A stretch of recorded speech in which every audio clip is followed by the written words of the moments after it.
我已孤独穿行的脚步，像黑人的阳光，黑心里的胸。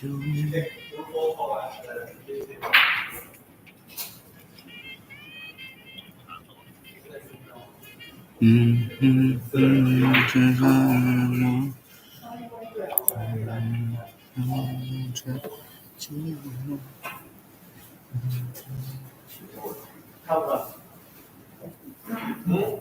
那个只在那个会就是那个海报里面。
Yes, already.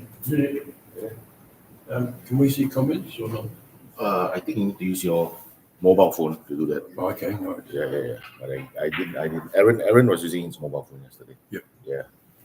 Do we want to see comments or not? Not really. Doesn't really matter. Doesn't matter, whatever. Yeah. No, I usually invite people to tell us where they're watching from, Right. you know, that kind of thing. You get a feel for who's. It doesn't matter. We'll see how we go. Yeah. Doesn't matter whether we go to see. I can still invite them to tell us where they're watching from. That's right. So So the mics here. how do these work? Okay, wait, hang on. So we have that.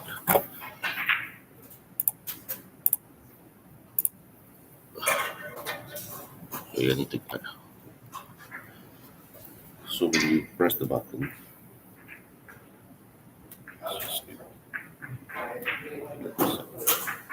when the two blue lights are on, it's working. Right. And where do we hold it? Just hold it. Wherever. Oh, it's not. Doesn't have to be right up close. Yeah. Just like that. 对不起，可以帮忙吗？不要帮忙。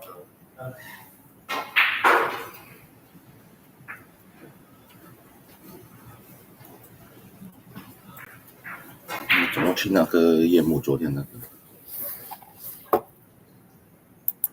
这个吗？So this is the mute button. So if you mute, now it's on. This is mute.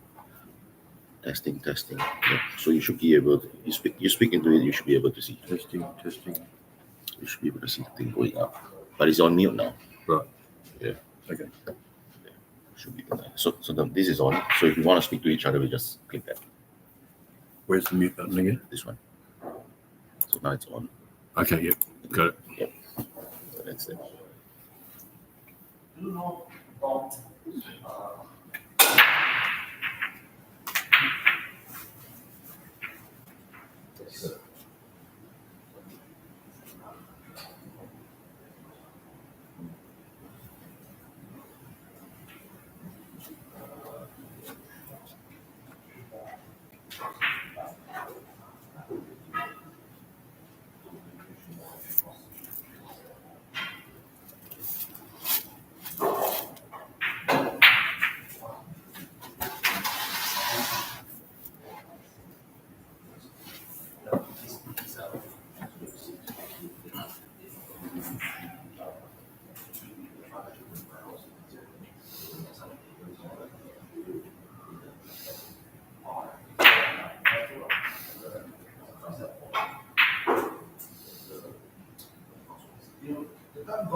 maybe 3 minutes. 3 minutes, yeah, time在这里。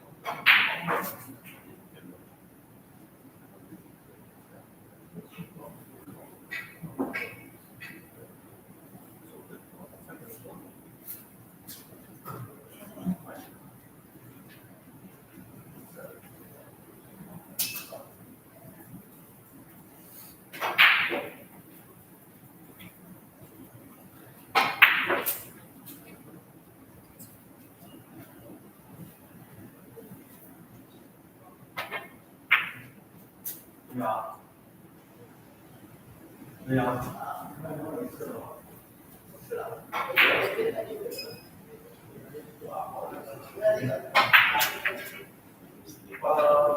然后那个去球员看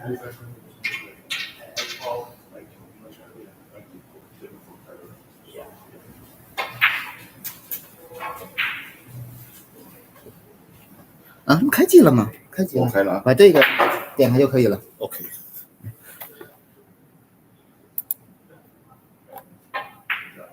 还有4分钟，录上了。OK。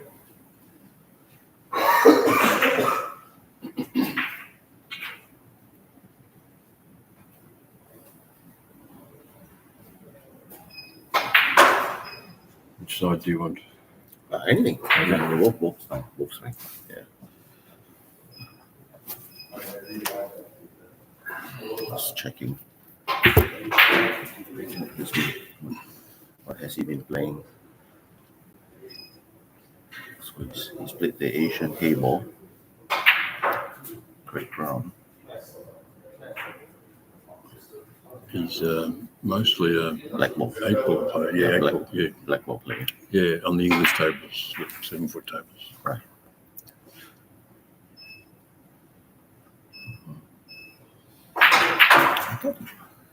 I thought he went to Morocco and he played quite well there, but that's not him. So the last time he's played the Heyball event, the Asian Heyball Open. Oh yeah. So he's finished 9th in the Heyball Open. Hey, how are you, mate? Hi.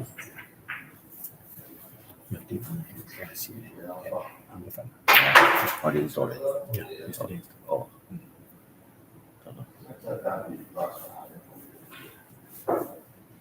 You using it Later on, some with this one? Ah. Yeah, previously was gold. Yeah. So thinking you want to buy my thing. So what? So no saying it's full price now. The reach 1 year already. How much? Huh? I don't think so. Players will feels the same as well.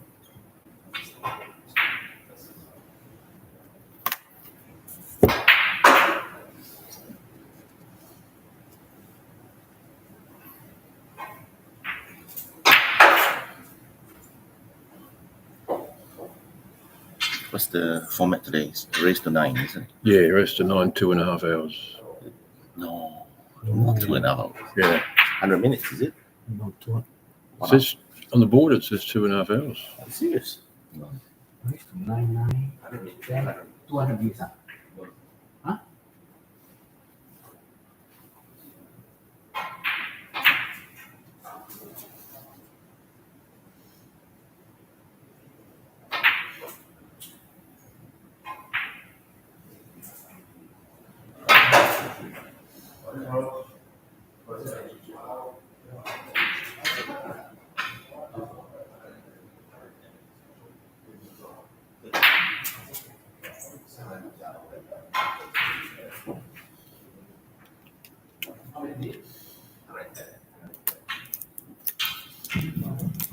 Okay, good morning everyone. Yes, start office, thank you. So it's 110 minutes. 110 minutes, okay. One There'll hour be and quite a 40 long minutes break now. between. 110 minutes. Yeah, 1 hour and 40 minutes. 1 hour and 50 minutes. Hey, Chris? Yeah, 1 hour and 110 50 minutes. minutes.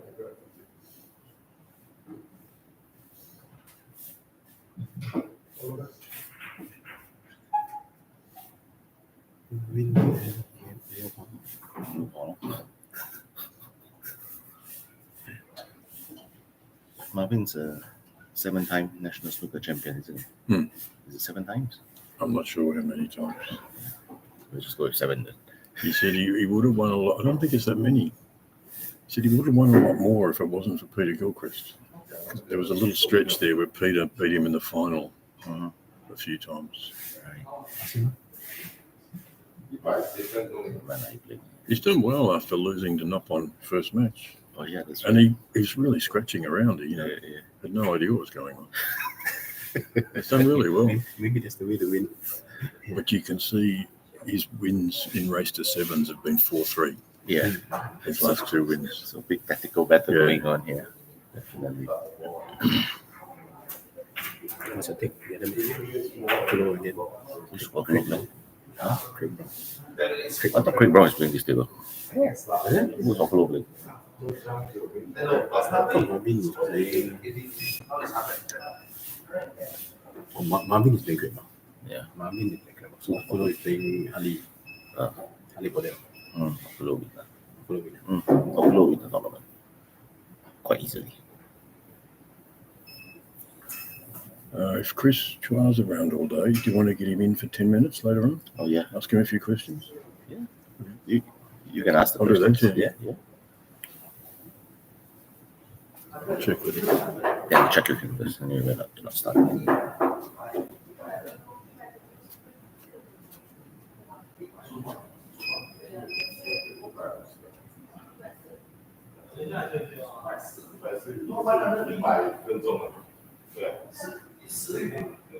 $100分钟哦，100分钟还是140分？100万。 Because yesterday I went race to 7 and plus 10.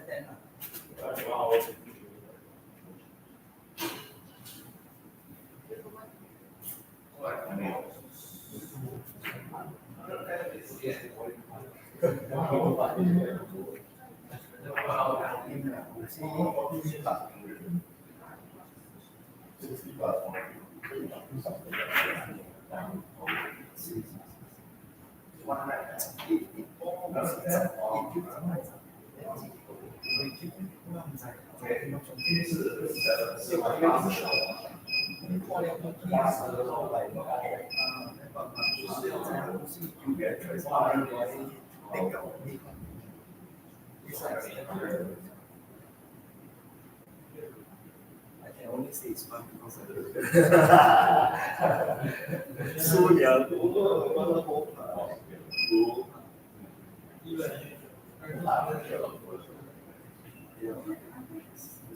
The setup is there. It's unlike like the snooker center and the because you go with really like car Asia or car world and car 像样。That's why I think it could be happens to be like maybe Kasei, RCP, ARC. It's different. It's a center. It's like because Asian championship. So mergers is set up the center. So the difference is the new table, new top, new.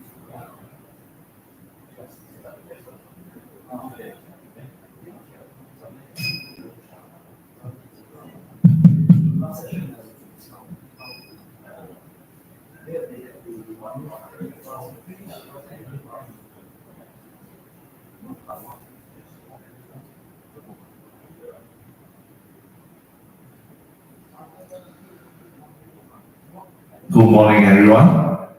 Welcome to Joy Heyball Cup 2025 Joy Heyball International Open in Singapore.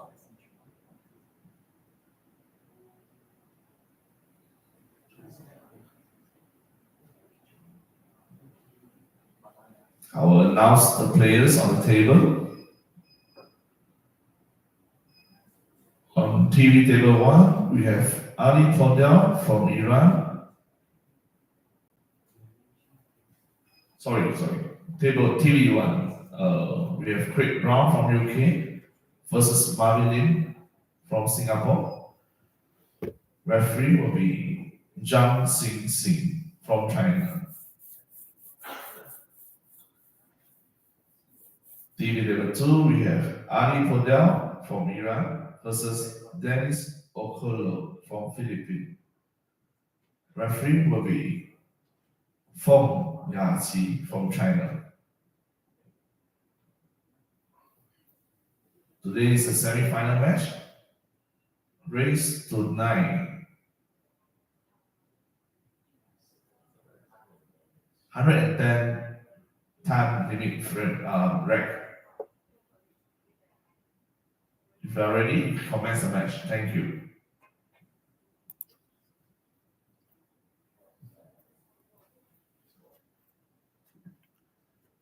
Good morning, everyone. Welcome to the sunny island of Singapore, to the Joy and Liberwin Cup 2025 Joy Heyball International Open. Today, we are in the semi-final stage of the event, and we will play down to an eventual winner. And with me in the commentary booth, we have Jason Colebrook, top billiards player, residing in Singapore. Former top billiards player. Morning, Ivan. How are you? Very good, very good. Early start today for the players. 10:30 semi-finals. So we have on TV table 1, home player Marvin Lim, 7 times national snooker champion, up against black ball specialist Craig Brown from the United Kingdom. And on TV table 2, Ali Pondel from Iran is up against the Philippine superstar Dennis Okolo. And we'll keep you posted on scores as the day progresses. It's great to see the player from Iran here, actually. In the world of English billiards, there's an Iranian player that tries to enter all our tournaments and he can't get a visa to go anywhere. So it's great to see an Iranian player here. So surprisingly, the Iranian player was the first player who registered for the event. Wow, that's great. So we're playing race to 9, 110 minutes, match time, alternate breaks, 3-point break rule, and 3 illegal breaks will result in the loss of a frame.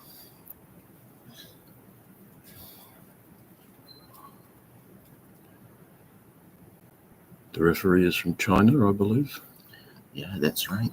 Yeah, the referees are flown in specially for the event from Joy Billiards. So we'd like to thank our sponsors as well. We have Grand Mercure as our venue sponsor for this event. So we are up here in the ballroom on level 3. So if you want to catch the matches today, semi-finals just started, 10:30 p.m. at 10:30 a.m. at the final match for the $15,000 prize will be starting at 2 p.m. There's plenty of seats available if you want to come on down.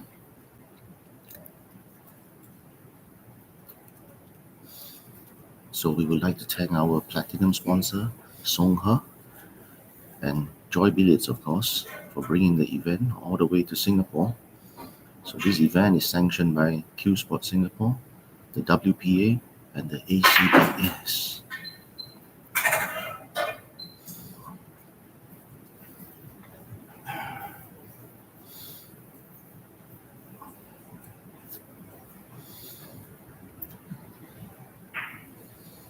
The cloth on these tables is made by Liberwin. They've been in business since about 2000, making snooker and pool cloths. Do you know anything about the specifications of the cloth, Ivan? The weight of it? Not exactly sure, but they play exactly like they're structured like the English snooker cloths, and these cloths are lightning fast. Right, so it's probably like a 26-ounce Superfine or Hainsworth match for those. Yeah, something like that. Yes. So as we see Craig Brown on the table now, so he's taken the solids and it's got a couple of tricky balls, the 2 on the left rail and the 6 and the 7 as well on the right rail. So I'm not sure if he's able to get on all 3 balls in this attempt.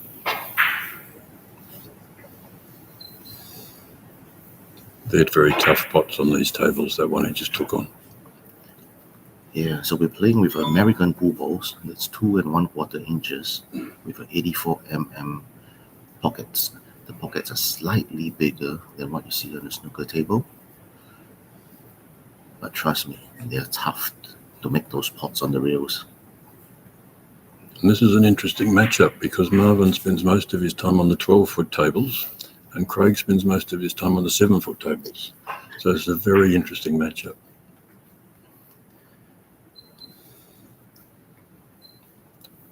Marvin's first match in this tournament was against a great snooker player, Nopon Sangkom. And it was Marvin's first ever game of Chinese 8-ball, and he really scratched around. But to his credit, he's sort of picked up the intricacies of the game. And to get to this stage, he's had a couple of hard-fought 4-3 wins.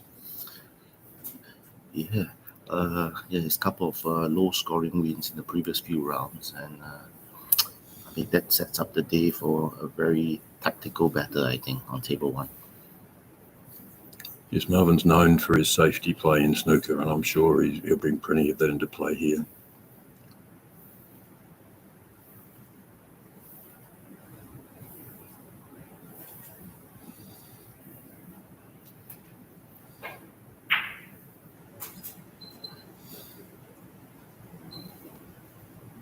Craig was the less well fancied of the English players. Mark Whelan was the guy that everyone thought would go deep into this tournament.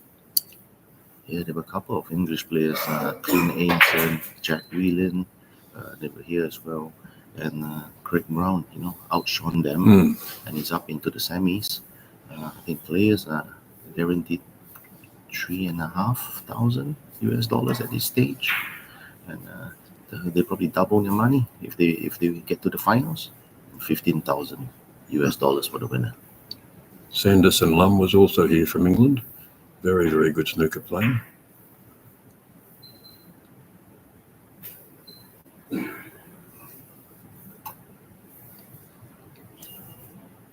Showing a bit of frustration there. So this is the final stop of an international tournament on the Joy Heyball International Tour.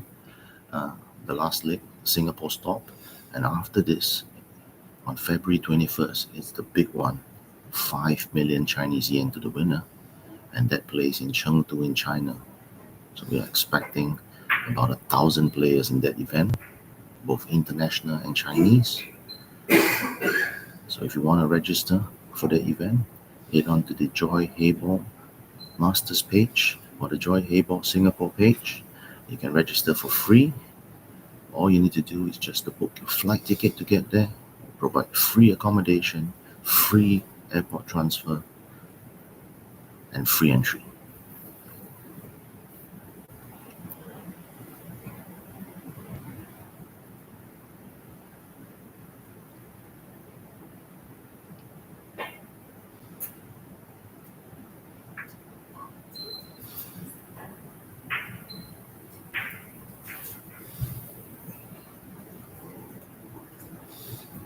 So Jason, you're from Australia, isn't it? Originally. Yes, that's correct. Yes, in Australia they do play something similar to the British pool. They do. So most of the games in a pool in Australia is played on the 7-foot tables. The English pool rules. It's a long-standing tradition in Australia that every pub has a pool table, and the 7-foot tables fit nicely into the bars. And a lot of the pool in Australia is played a team from one pub versus a team from another pub. Not quite the same as Singaporean pubs. There's no karaoke. It's just a drinking place. Drinking place and pokie machines. Yes, yeah. So there are pool rooms around the country, but the game's mostly played in the pubs. There are American pool tables, but they're far outweighed by the 7-foot English pool tables, which have a similar pocket cut to these tables, but smaller balls. Right, and the cue ball is smaller than that. Correct, yeah. So Most of the pool tables are coin operated, and the cue ball's slightly smaller and will come out into the ball run when you go in off or when you scratch, as they say in pool. I've got to remember to use pool terms and not snooker terms. yeah, I've been using both. Yeah, I'm likely to say frame instead of rack. Yeah. I'm likely to say double instead of Bank. Yeah, That's right. Yeah.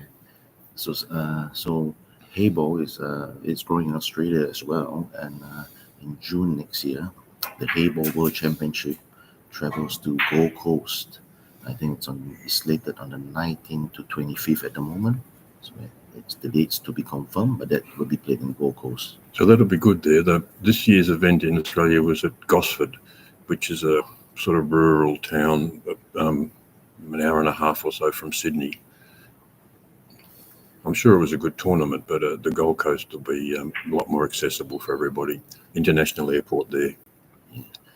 Yeah, that's right. Yeah, this year they had the Oceania Heyball in Gosford, and yeah, I heard that you had to travel to the location from the airport. It took an hour and a half. Yeah.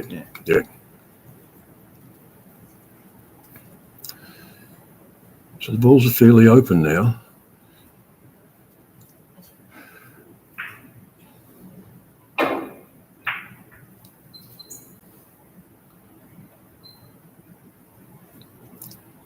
Had to raise the butt of the cue to play a swerve there. He was snookered. So we already can see the tactical side of the game from Marvin. So he's going to take the 14 into the bottom left, probably playing off one cushion and knock his 9 into play here.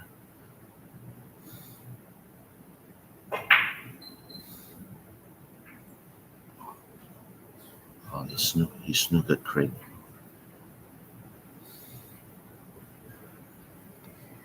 He's been a bit lucky there.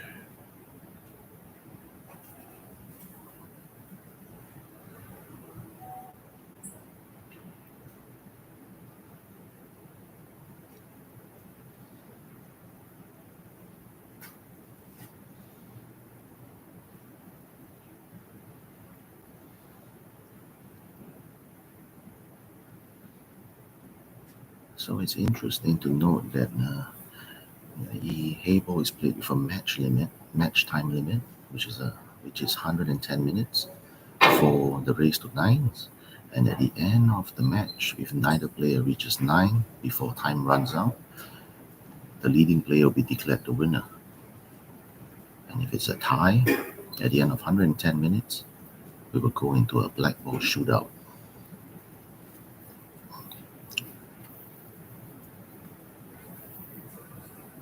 I think it's a great format having the time limit on the matches. From scheduling a tournament, running a big tournament, it really helps you to get through your matches in the day.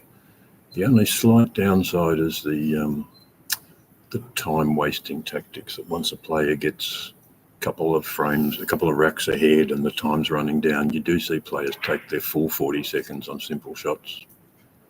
Yeah, I guess it's something that we can't control that.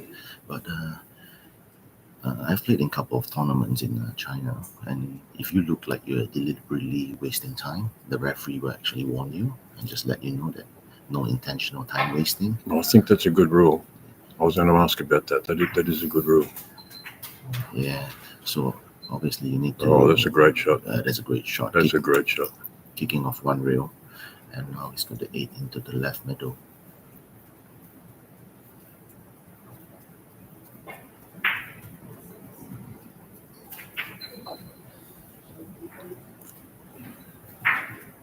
The first rack to Craig. Yeah, Marvin had a chance earlier with the ball in hand, but he decided to play a snooker, and then didn't turn out well. With the 110-minute time limit, do they stop the clock while the balls are re-racked, or does the clock keep going? No, the game clock stops when the balls are being racked. Right. So it's 138 minutes. It's 98 minutes left on the match now. So the referee stopped the clock while she's racking the balls. So they're playing with a 3-point break rule. So 3 balls need to cross the head string after the break, or being potted as well. So if not, it will result in an illegal break. So what happens? The incoming player has the total of 4 options. He could play from where it is. He could ask his opponent to play from where it is. He could re-rack and break himself, or he could re-rack and allow the opponent to break again. If a ball crosses the head string and goes in, does that count as 1 or 2? The ball crossing the head string and going in is considered as 2. Great.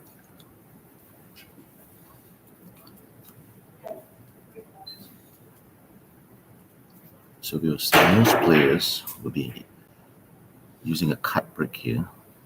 So it's almost a full ball contact, slightly less than full ball contact on the 1. Go across the table exactly like that and try to pot a couple of balls into the middle pockets. So there we go, with the first illegal break.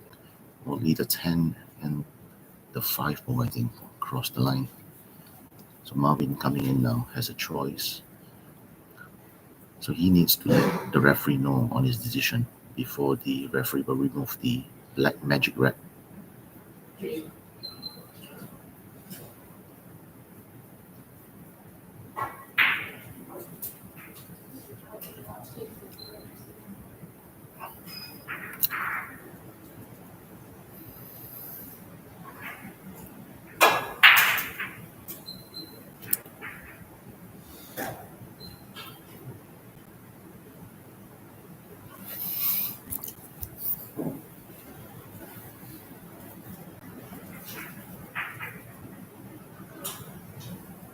Yeah, that was a bit of a strange choice. He's taken the easy ball there rather than a couple of other balls that might have made it easier for him to clear.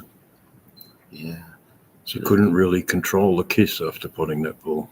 That's right. So it's very critical in Heyball, in the planning. So that's most important. You do not want the cue ball to move around too much. So technically, if you could position your cue ball to play stop shots and soft stunts every shot, and you'll make the game much easier.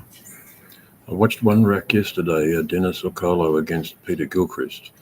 The balls were fairly well spread. Dennis took all of 40 seconds and then an extension after potting a ball on the break to work out the sequence that he was going to pot all the balls, and then he ran the table. Yeah, that's what the top players do. So Dennis has been living in China for about a year now, playing most of the events there, and he's picked up plenty of experience from the Chinese boys. And what I hear, the word going around in China is about the level 9 player out of 11. Right. So that's pretty high level for this tournament in Singapore. He has a great reputation of being a great money player.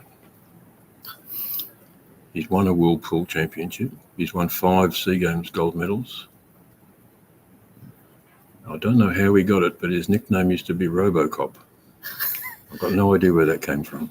Yeah, that's right. He was very popular in the American Pool Society just before he switched over to Heyball.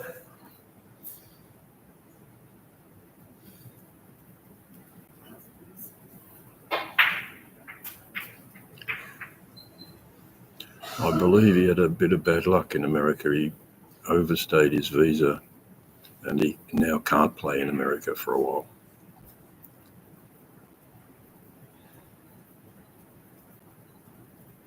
Hopefully we'll see him on the Asian tour quite a lot these days. Yeah, that's right. So this year's Asian tour, the International Open, we moved it around from, we started off in Pattaya in Thailand. We moved on to Malaysia. We went to Indonesia, and now finally we end up in Singapore.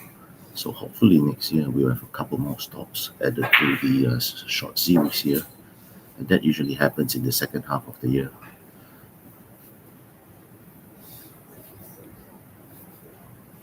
There's been some great players entering these tournaments. Pumjang Deshawat's played a couple of times. former professional snooker player, great player.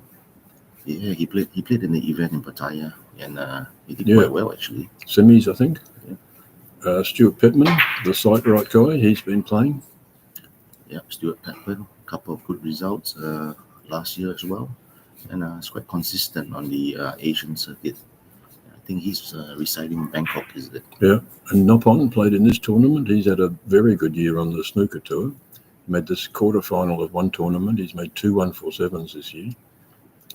Yeah, so Nakhon Sengkam as well, top snooker player from Thailand, and unfortunately, he lost in the quarterfinals yesterday, and making a critical error at the end,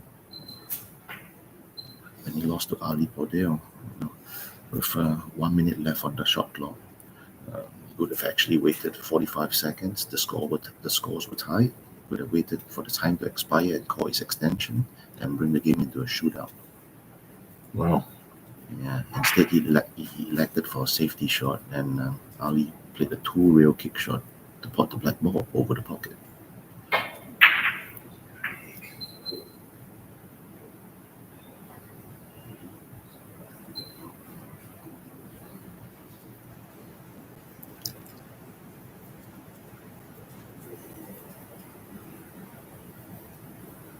For anyone watching who's not familiar with the rules of this game and pool in general, after the cue ball strikes an object ball, one of the balls must touch a cushion. You can't just roll up behind a ball or go in the pocket, of course. This is a good chance for Marvin here. No real obstacles to a clearance. Yeah, so he needs to work out which is his last ball before going to the 8 ball. So they need to plan from one side of the table to the other. You can't be going up and down with the. He's overhit that a little bit. Still in the 10 ball. So I think he wanted to be more in the centre of the table with the choice of 3 balls. Then he's just put a little bit too much pace in it. But he's still got no problems with clearing. So let's have a look what shot he played here. He could just roll the 10 in and play the 14 in back into the left middle. So let's see if he does that. Yep. It's perfect. So roll the 14 in, 13 into the right middle. Get as straight on to the 9 as possible. And on to the 8 ball.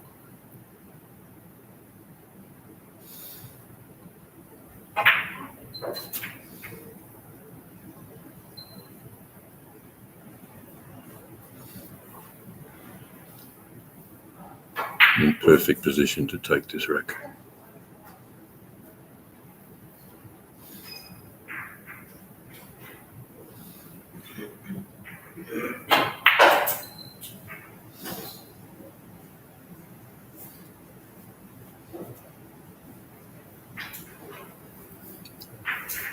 Marvin has a reputation of being the best single frame player or single rack player in Singapore. If a match ever gets to Hill, you would back Marvin to take the deciding frame.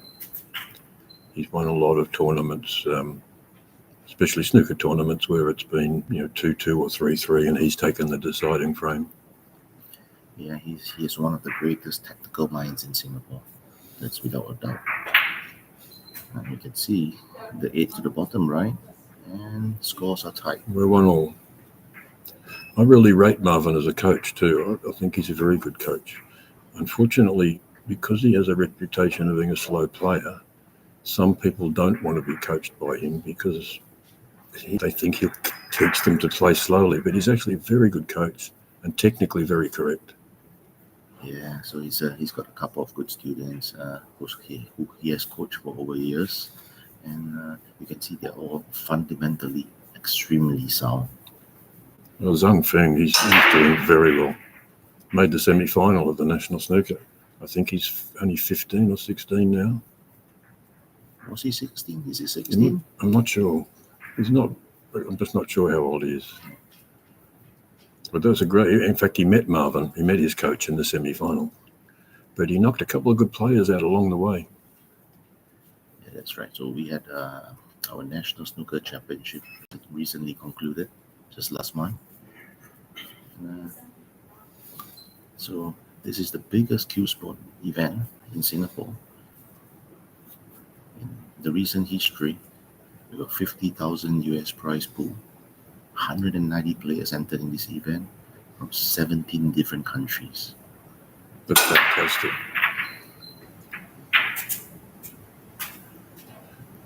No Aussies, I don't think, was there? No Aussies. I should have played. You could have had 18 countries. I wouldn't have lasted long. It's okay. It's all for the fun, participation, and good photos. If you're watching this stream from outside Singapore, feel free to post in the comments where you're watching from. It's always nice to hear from our friends around the world.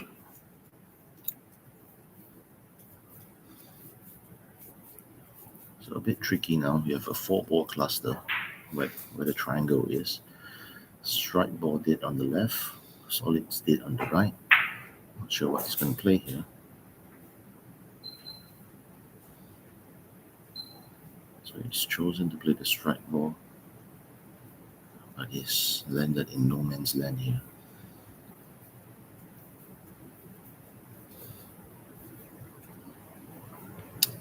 He may be just going to put his cue ball in the middle of the top rail here, break that one he's aiming at now out, and leave his cue ball in the middle of the top rail.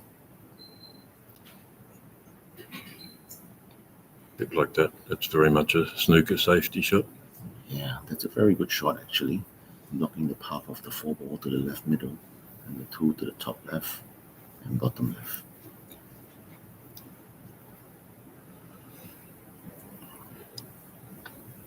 So if Craig wants to play that, is that the 3-ball there? Yeah. He can't sneak up softly to it, so he has to make sure that his cue ball hits the cushion after playing that ball, so he would disturb that cluster, which he doesn't want to do. That's right. He's probably going to play the 5-ball. Oh, no, he's playing the 4 now. He's releasing one of his ball into play. It's not the best of shots, I think. Not sure whether he goes into the left middle now, the 4-ball.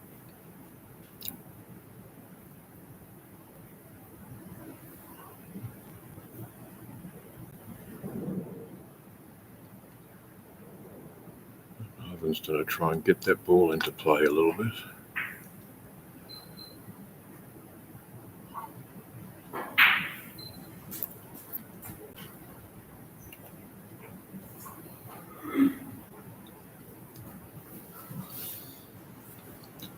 It's not looking like a situation where either player is going to clean them all up in one visit, unless they can get just the right angle to break that little cluster of balls and then get a good result from the break.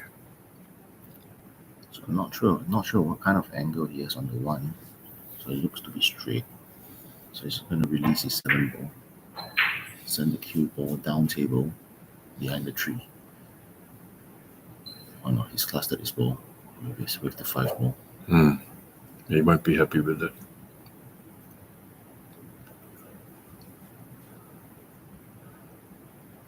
One of the interesting things with this game, similarly to 8-ball on the normal tables, is you don't want to put 6 of your balls and leave one. You sometimes never get a look at that ball again. So the players try and set up a position where they can clear the table. They'll tend not to pot the 6 easy balls and leave one tough one, because it's a quick way to lose the rack. Oh, that's a beautiful shot by Marvin. Sending the strike off the 1-ball into the top right and pushing the 1-ball back into the middle of the table.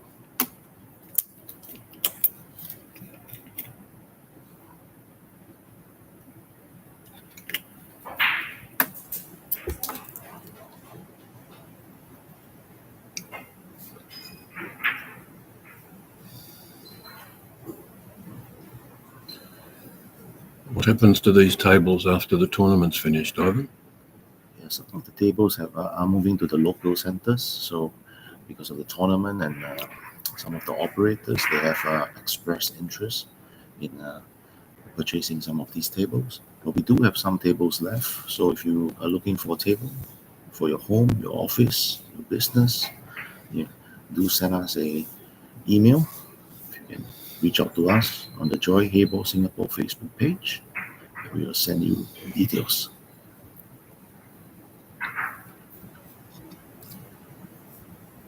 I've been going a bit lately to Aspire Recreation Centre at Harbourfront, where there's about 20 pool tables and 4 Chinese 8-ball tables.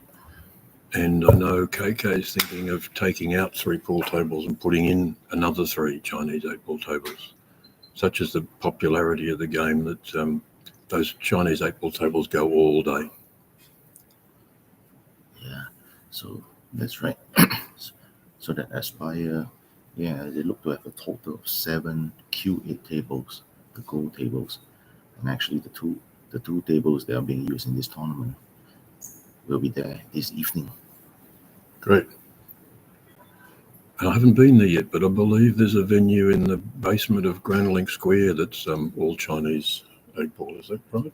Yeah, that's correct. I think they have 13 tables there, and they have sent some of the players to participate in this event as well. So I think Heyball is gaining popularity in Singapore, but at the moment, players are still unsure whether they want to make the full switch to Heyball, or stick with their regular discipline, be it snooker or pool. Yep. So what do you think the chances of this game making the SEA Games at some stage? Oh, interestingly, the next SEA Games is in 2025. It's in Thailand, so that's Heyball is not going to be in that one. But in the 2027 SEA Games, Southeast Asian Games, there's a big possibility that Heyball will be in that one, as that one's in Malaysia, and obviously they have their Malaysian champion, Morgan Ho, Yes. who's a double champion of this series. So he's won it in Pattaya and he's won it again in Indonesia, I think. Yeah, so that's pushing, and the president of the Malaysian Billiard Federation has supported the idea of having Heyball in SEA Games. That'd be great. Yeah. Mohammed Reza is another very good player, mostly a snooker player, but he's done pretty well at the Heyball. I think he's made semis or quarters in a couple of tournaments. Yeah, so a lot of these Malaysian top players, Rizal Hassan, Morgan Ho, and some of the younger boys, they have started to travel to China to play more events, and we do see a great number of participants from Malaysia. So what I was told yesterday night when we were out, that in the grand finals in Chengdu next month, they've arranged for 80 people from Malaysia to participate in that tournament. Wow, that's fantastic. Yeah, I'm not sure how many Singaporeans are going, but registration for that one closes on the 5th of February. So whoever wants to go to Chengdu, just drop a message to us and we'll register you for the event. Unfortunately, because of the politics of the sport, there's a few Singaporeans that can't play, isn't there? Aloysius, Tolley and Hahn, some of the other guys can't play in the WPA sanctioned events. Is that correct? Yeah, there was sort of a list of players who were sort of like banned for this event. Yeah, as well as all the other Chinese pool events sanctioned by WPA. That's a great shame. I would love to have seen Aloysius have a crack at this. Yeah, Aloysius is a top 9-ball player. I think his world ranking's up to number 4 now. He's had a pretty good run lately. That's right. It's hard to be number 4 in the world in the world of American pool, where there's so many great players around the world in that discipline. So this is a very tactical game. I actually can't see either player getting to 9 racks in the 110 minutes. I think this is going to be a very tactical game right through. That's right. Neither player's made any attempt to break that cluster of 4 balls, because if you break them and it goes wrong, you're giving the game away. Yeah, maybe they just woke up. It's only 10:30 in the morning, so everybody's taking their sweet time at the moment. We had a rack yesterday on where our local player Jaden Ong was playing. It took 35 minutes to finish the rack. Could finish 3 frames of snooker in that time. Wow. I've worked a bit with Jaden when he was a sponsored player at Rosser, and I know Jaden's not a good morning player. He's in some of the tournaments we used to have at Rosser, he would almost lose his first game if it was a morning game.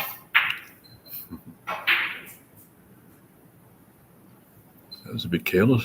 Yeah. So he was quite quick over that too. So this is interesting. So Marvin has the 14 to the left middle, and he could bring the cue ball smack onto the cluster of 4, releasing the 2 strike balls on the second row. And hopefully landing on. If he can cannon full onto the black, he should be able to disturb those other balls and still keep his cue ball in the open.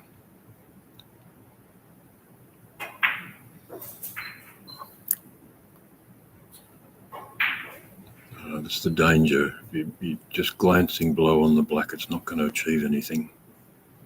He's actually lucky he didn't scratch there.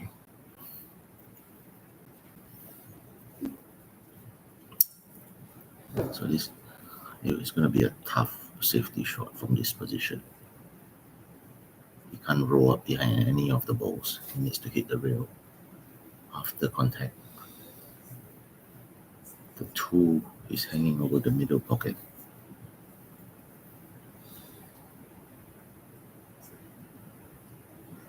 So let's see what shot he will play here.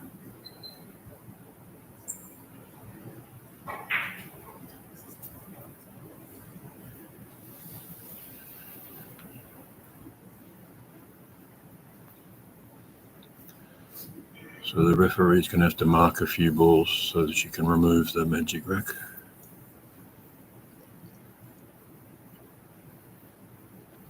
Yeah, the referees in Heyball use an extended ball marker. So they have this ball marker, unlike snooker, they can extend above the magic rack. Yep.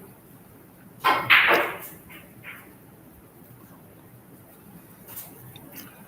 can't remember where, but I saw one game where the referee needed 3 ball markers to be able to get at the magic rack. So I'm not sure if the 3 ball passes bottom left.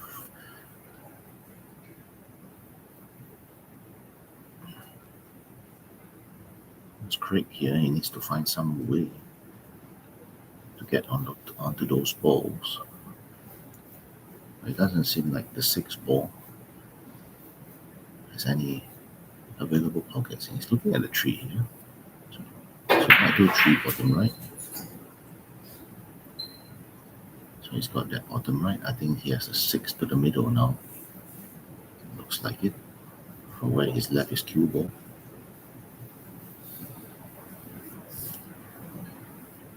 A bit hard to tell from that angle. He's shaping up for player.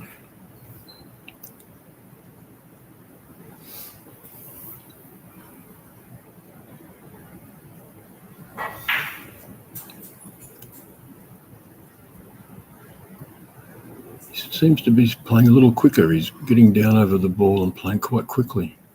Yeah. Maybe just that he's warmed up, or maybe a little frustrated that it's been quite slow up to this point. So not sure if you can force an angle here to cannon into the 4 and the 5. So let's have a look. Let's see what he plays here. So that's a nice shot. Nice shot. Yeah.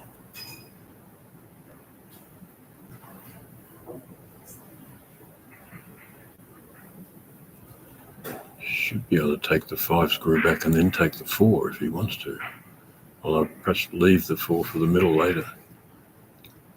Yeah, just play the 5 ball top left. Just roll it in front. Remove the other 2. Play the 4 back into the left middle. Going down for the 8 ball. Probably a better option there. Yeah. Just doesn't want to cannon that 4 and knock it too close to the cushion. That's well played. Oh, it hasn't gone in. Oh, bit careless there from Craig. There's a bit of difference when we see the games out in the international circuit. A lot of players tend to slow roll the balls into the pocket. Yep. Because they feel that the pocket should accept the balls better. But when you watch the Chinese players playing, they always play with firm shots. So there is a particular strength you can hit the ball that makes the pockets accept them better.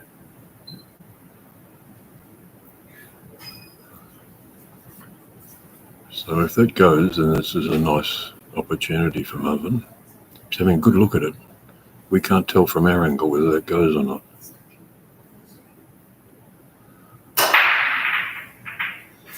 So Marvin's caught his extension here. So they're playing with a 45-second shot clock and 30 seconds extension, 1 per rack. Oh, it's got to be careful here with his shirt. You don't want to get a shirt foul here.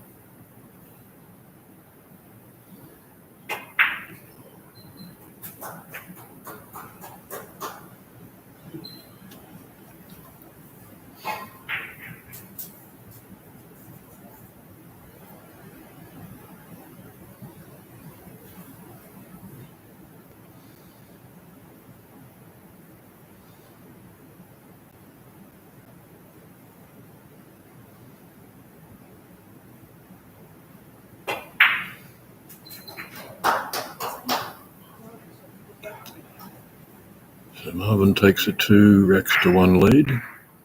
There's 73 minutes left, so they've been going about 37 minutes. So that's about 12 minutes a frame? Yeah. Correct.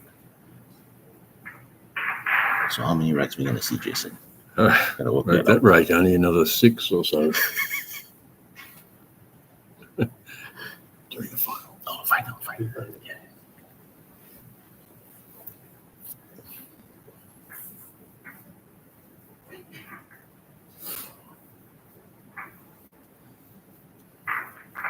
Yeah, as you get down to the business end in the tournament, the arena is also empty.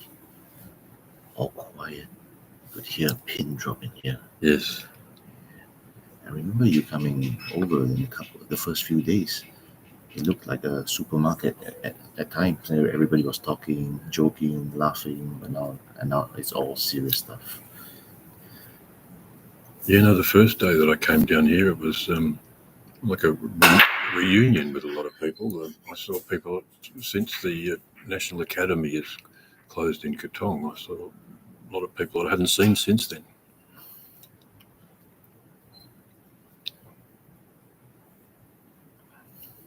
So we see Craig here breaking off in rack number 4. He's put one ball into the middle pocket, and the balls are nicely spread, so that he has a choice of straps are all solids. So I'm not sure which one he'll go for, but it looks like solids are the easier balls to play. It does, yeah. There's a.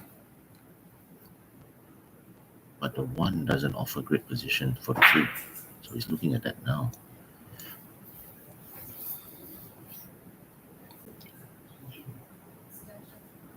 If he takes the 1, he's going to have to put in a little bit of authority and run through it, unless he dribbles it in for the 5.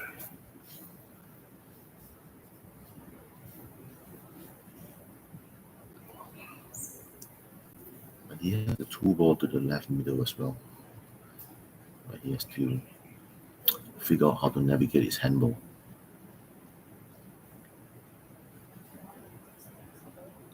I think he'd like to put this in sort of medium pace, but he stunned it. That's not too bad.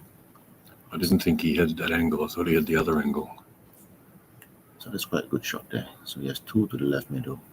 Just roll the ball in. I think the 4 might pass to the right middle. Not exactly sure from where we are sitting.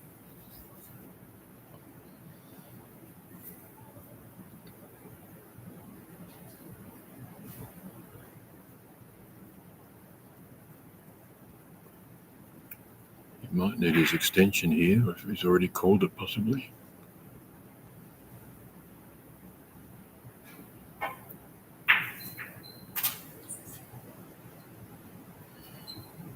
that's a very smart shot by Craig Mm. Brown.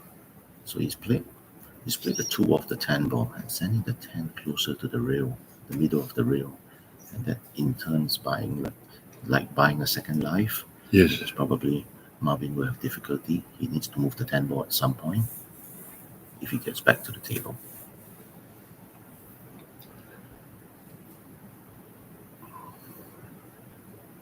The 3 is a tricky one, the ones you're looking at now. If he can pot it from there, that might be the time to take it.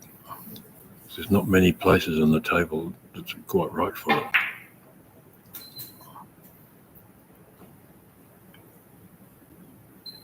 So pot the 3 coming off 2 cushions. He's straight in on the 4. If he passes to the right middle, that'll be 4, 5, 6.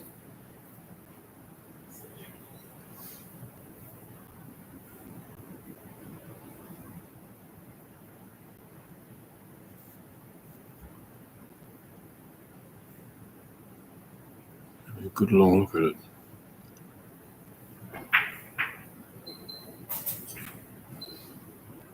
So he's had to play the plant. Do you call it a plant in pool, or is it It's combination. Isn't combination? It? Okay. Plan, combination, Yep. or cannon. So that can't have gone. He's played that because it didn't go on its own, Yeah, which so has made things slightly more difficult for him. that's right. So you play the 6 now, go off 2 cushions, and try to get on the high side of the 4 ball to come back down for the 8. It's a bit of traffic to navigate here. It looks not too bad. He's probably played this with fairly strong right-hand side. Just making sure he clears out of the balls. Now this is the one that's a bit tricky.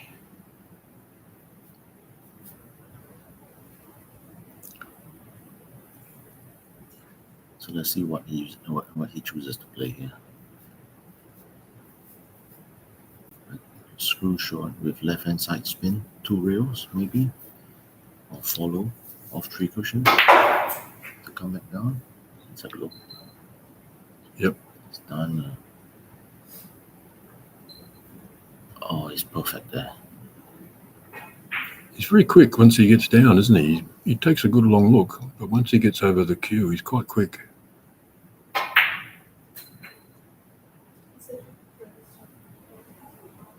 So that's a break and run from Craig Brown. And we're tied up 2 racks each again. That was a much quicker rack. I can't see the clock. That was a 6-minute rack. So 67 minutes left on the clock. The race to 9. We're probably not going to go the full distance. So a bit of tactical play will come in as the clock is winding down. Yes, if one player can get a 1 or 2 rack advantage, that's when we'll really see the tactics with the time.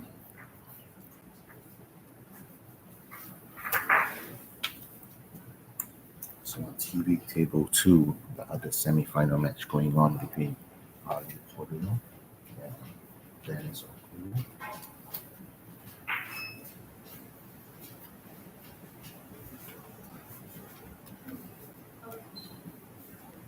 Ali Portillo's up 4-0. Wow.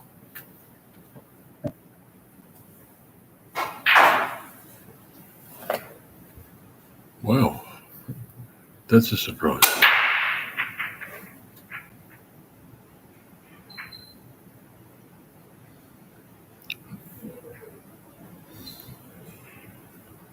There's Marvin making the illegal break. So I think there's 1 illegal break from each player. So if you get 3 illegal breaks in a match, you lose a rack. It could be very costly, especially in a tight match. You lose a rack. Yeah. Wow. 3 illegal breaks in the Wow. match. Yeah. He put a lot more side on the cue ball there than normal. He's actually brought it off the break down side cushion, bottom cushion, and then back up into the middle of the table. Whereas they normally seem to try and put it into one side cushion, then cross to the other side cushion and leave the cue ball down near the bottom rail, what we would call the balk rail in snooker.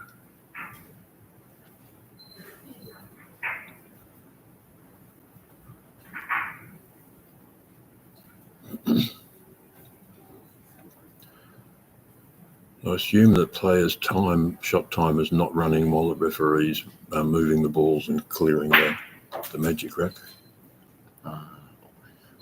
Only when only if you're asking the referee to clean the white ball, the Right. time is still running for Okay. the shot clock. Yep. Other than that, the referee will stop the time.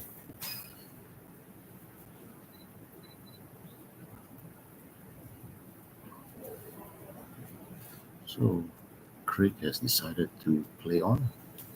So he's actually trying to look if he could pot the 4 off the 6 into the middle over here. And what was his other option if he didn't play on? He could re-rack and break. Re-rack, ask Marvin to break, Okay. or ask Marvin to play from where it is. Right. Yeah, so 4 options. So he's brought his 6 out into the middle of the table. But then again, he's hampered queuing now. The 3 and the 5 are in a cluster. Not sure if you can see enough of the balls to put it into the top right.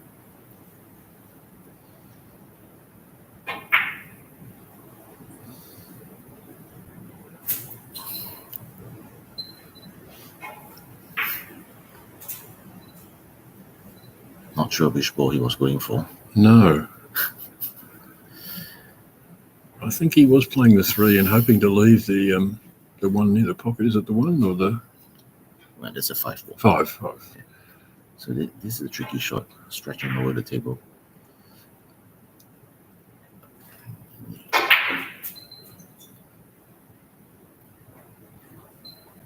Did him with a lot of authority. Good confident shot. How many seconds did it take to hit the cue ball once he got down? This is very fast. I haven't seen a lot of the English pool players. I don't know whether it's less demanding technically and they're a bit quicker for that reason. Whereas snooker players tend to have a pause, a few feathers, backswing, another pause. Yeah, that's right. So it's various techniques you could use here for Heyball. So let's have a look at Craig as he lines up the 6 ball into the left middle. He's trying to avoid the 10 ball coming down.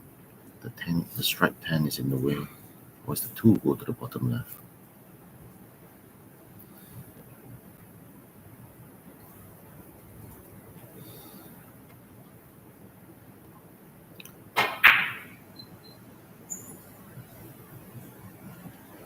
Ooh, is that going to go in?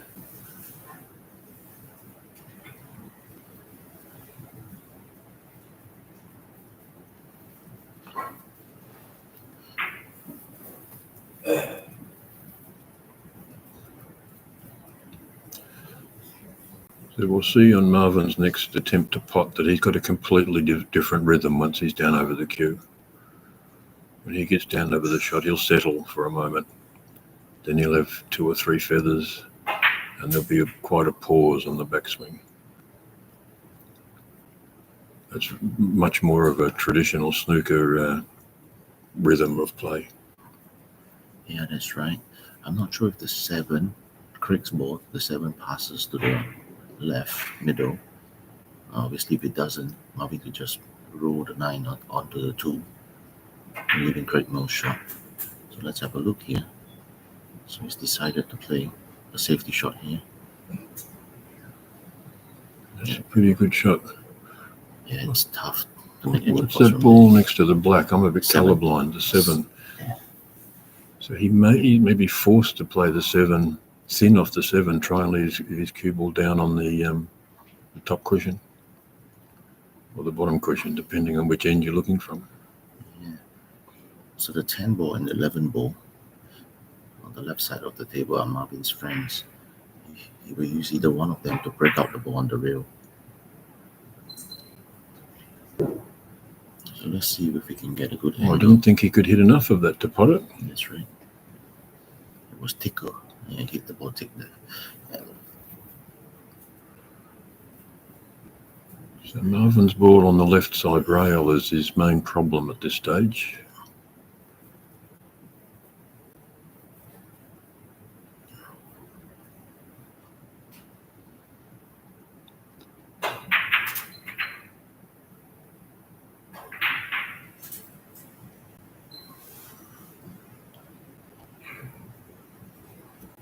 It's worked out quite well for him. He's put the 6 on the rail and is finished up in a reasonably good position himself. Yeah, he needs to figure out how to get the 15. Yeah, The ball, 15 ball in play. he can't break it out with this shot because the 10 balls. the 10's in the way. And I'm not sure if he's adventurous enough to play a cross double. Oh, he's tied the 6 up with his strike ball. It's a very Marvin kind of shot, that one. Yeah.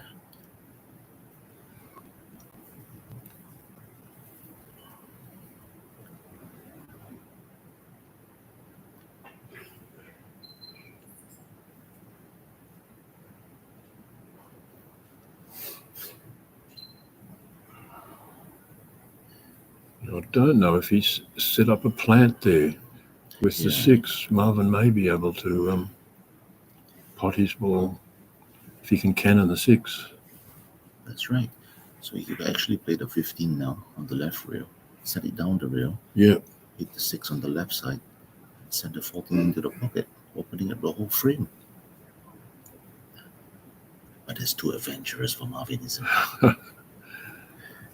I think he might be forced to play it though. It's really his best chance to get this ball into play. There we go. If that works out well for him. Yeah. That's a bit unlucky from Craig there to leave that plant on. There's not much he could do. He could only just hit the 6 ball. He needs to play the 15 now. But he's taking the other ball. He needs to play the 15 and use a combination for 13 to 9. It's harder to finish this way.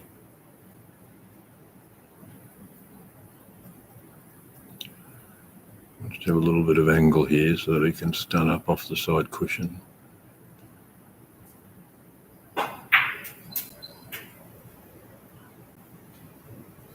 That's perfect. It's good. Soft screw back from the 10.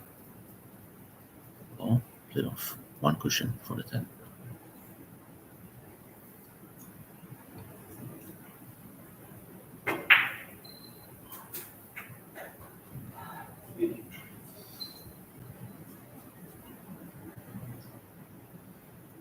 So let's see what he does here. Heyball players usually just stop the ball and play the 8 into the right middle. Yes, yeah. But sometimes the snooker players have the mindset of trying to play them into the black pockets at the bottom. So let's see what he does here.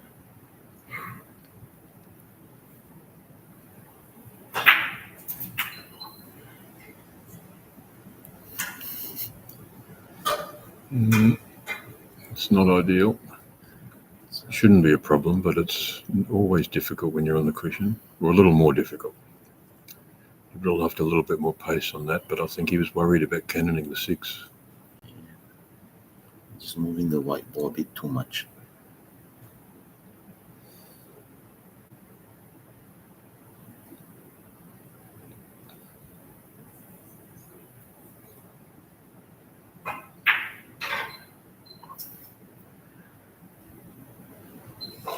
It's so missable off the cushion. He's lucky that hasn't stayed in the jaws.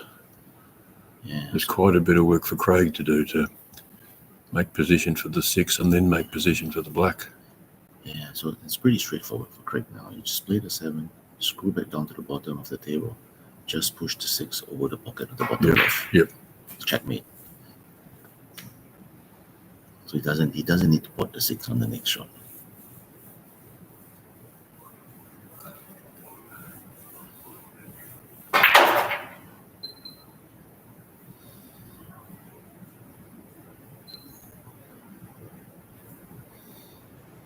Must be careful not to leave the double on for Marvin.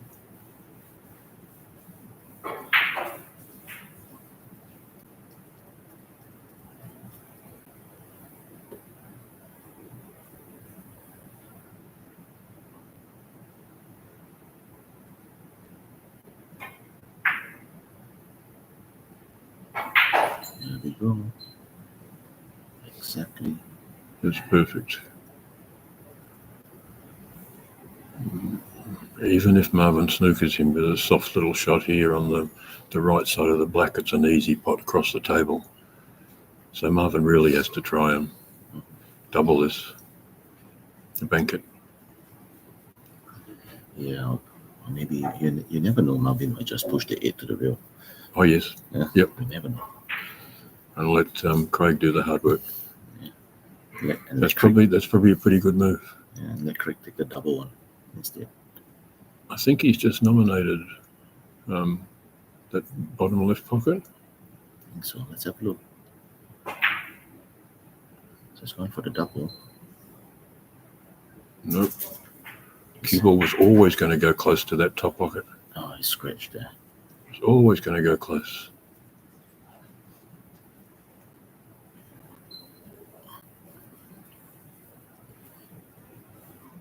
Don't think there'll be any hiccups from here.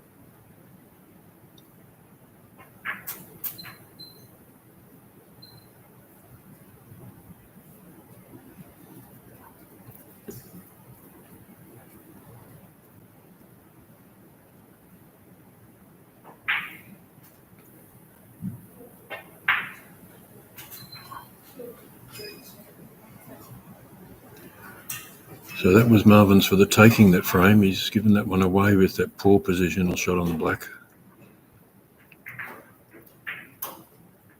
Yeah, he had numerous opportunities throughout the frame. Yeah. Yeah. 54 minutes left. So we're almost at the halfway stage of this match with a 3-2 scoreline.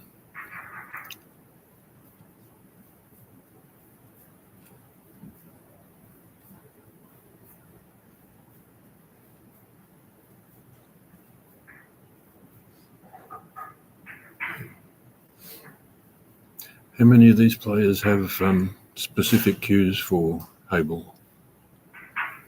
How many of these players? About the Singaporean players? Yeah, or any of them really.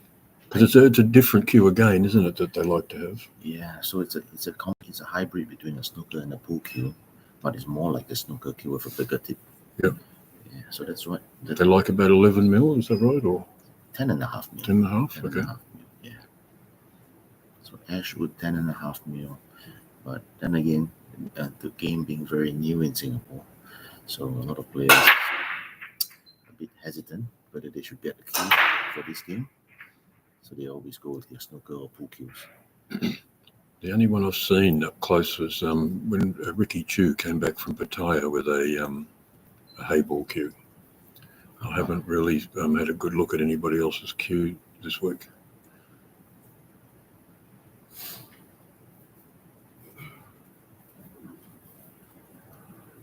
I know I've had a go at pool with my snooker cue, and the balls just feel too heavy. So the Heyball cues, the Ashwood is much stiffer than the ones you find on the snooker cue. So there's not much whip on it. So you're able to generate more power. So I have tried like 4 or 5 different kind of cues of various materials. I tried the carbon fiber. Yep. The maple, on the predator cues, for the pool cues with the smaller shafts. I've done the Ashwoods and everything. So they all play differently. They have all different characteristics. What's the disadvantage of playing with a normal pool cue with a 12 mil tip? Oh, so I think the biggest problem with that is that the accuracy, because of the huge tip size, you are unable to be too precise with your potting. Okay. And these tables, you need to aim at the correct part of the pocket. Yep. On different shots. If you try to aim in the heart of the pocket, most of the time you might miss it by hitting the near jaw. So there's a certain opening of the pocket that you need to aim there. And the problem with the 12 millimeter tips, when you play like draw shots and stuff like that, the ball doesn't zip as much when you're using compared to when you're using a smaller tip. Thus making the white ball travel too much. But then again, some of the Chinese players like Zhu Bingjie, who's won a couple of big tournaments in China, they're using a pool cue to play as well. Okay.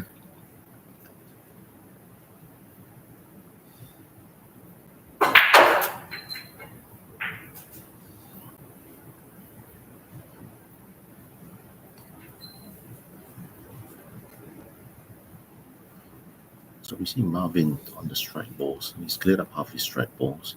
And there's another 3 more on the table. So it's pretty straightforward now. Just stop short on the 15 ball. And he's on the other ball to the opposite right pocket. There we go. And another stop shot thereafter.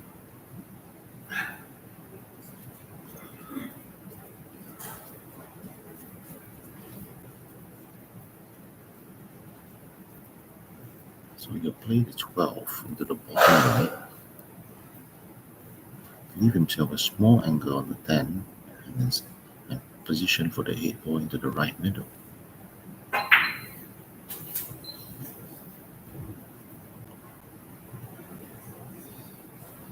And then you've got a bit more angle. He's probably going to have to play for the black in the left bottom pocket.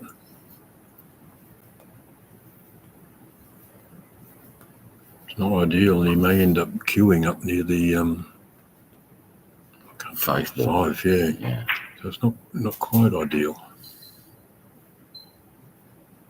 Oh, that's perfect. That's perfect, yeah. Oh, it's got a slightly difficult angle. This should be no problem at all. Yeah. For a snooker player, this is a give me. Yeah. Like in golf, isn't it?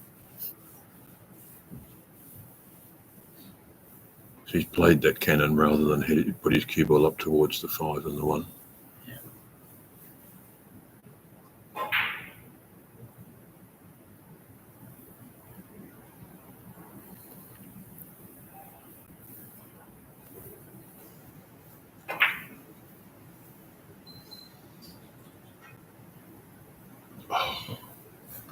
Oh, he's missed a sitter there. Oh, Oh, yeah. and that's where you don't want to be, this situation where the other guy's got all his balls on the table. Yeah, so Craig with a simple shot now. He'll probably play the 7 and snook behind the 2 and a 3 more. Taking a 7 away from the cushion. I don't know whether Marvin can jump. I know a lot of the snooker and billiards players can't jump at all. Partly because we don't know how, and partly because it feels wrong. I've had a go, and absolutely hopeless. The people who've tried to teach me to jump just laugh.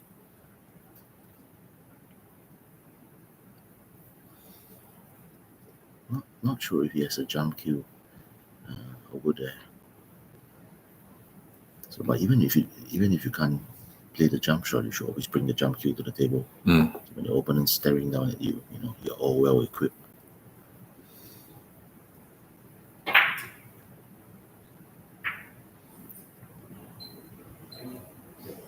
Oh, he's left the shot. He's left the 8 ball. Not sure if he has the top right though. I don't think so.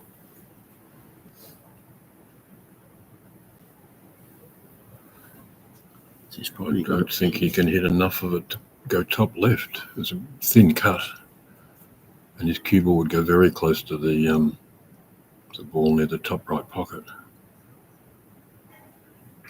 I don't know what he's going to try here.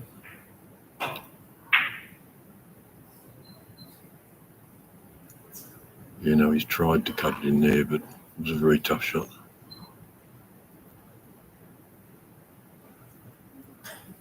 Yeah. This is the problem when you leave just one ball to be potted. The other guy's got 7 chances to snooker you.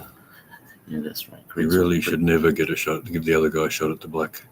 Yeah, Craig's probably going to hit either the 2 or the 7 here and snook in behind the 3 ball. Yeah.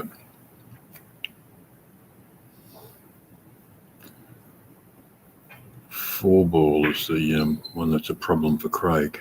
At some stage, he's going to have to get that into play.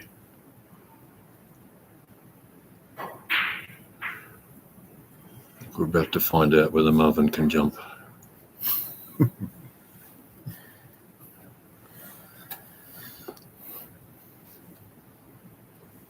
might kick the 8, one cushion, kick the 8 to the top right. Be great if he can get that into that top right pocket or even behind the other ball. Yeah, off the 6 maybe. He's going to need a fair bit of right-hand side. He's raised the butt of the cue to get a bit of swerve. Too much. Yeah, so ball in hand with Craig. Oh, he's moved the 1 there. That was the ball he could use to cannon the 4. So now, let's go to look for another ball. Craig's right-handed, isn't he? Yes. Right-handed. So he's checked to see if that 4-ball's frozen. If it's not frozen, it gives him some more opportunities, but I think it is. In pool terms, frozen means it's hard up touching the cushion, which means after playing it, that cushion doesn't count. You've got to hit another cushion. Right, so can you play a run through here to nudge the 4 off the cushion and leave himself nicely on the 6 ball to the top right? Let's have a look. Oh no, he's played another snooker. Oh, this is an intelligent shot, isn't it? Oh, that's a good shot. That's a clever shot.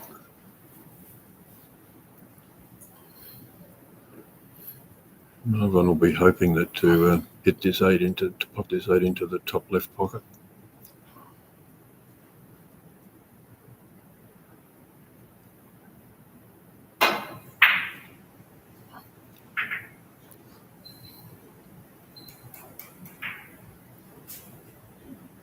He nearly flipped it in Nearly, the yes. top right pocket. And he's got it safe, I think, from where it is.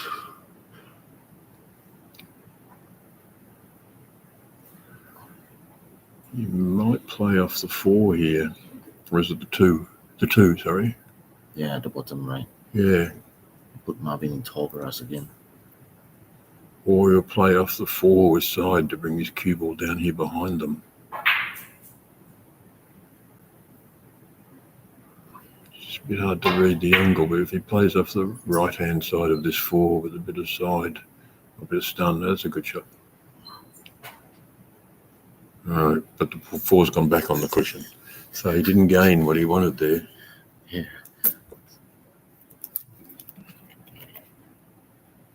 Not sure if there's a 1 cushion kick shot here. So this could be interesting. We saw one yesterday. Ali Podeo. 2 cushion kick shot on the buzzer to beat now on sync now. So let's have a look at the scores on TV table 2 in a while.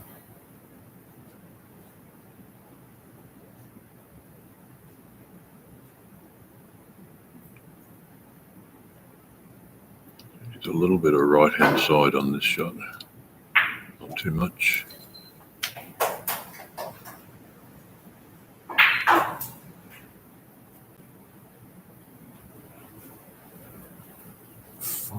One now on TV table 2 in Wow. favor of Ali Podeo. Wow.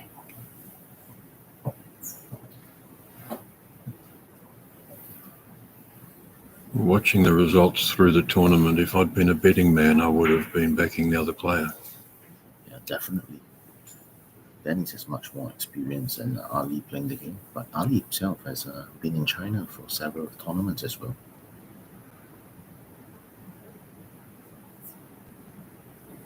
The easier way to snooker here is to play the 2, although he'd really like to play the 4, but I think he's going to roll the 2 down to the pocket.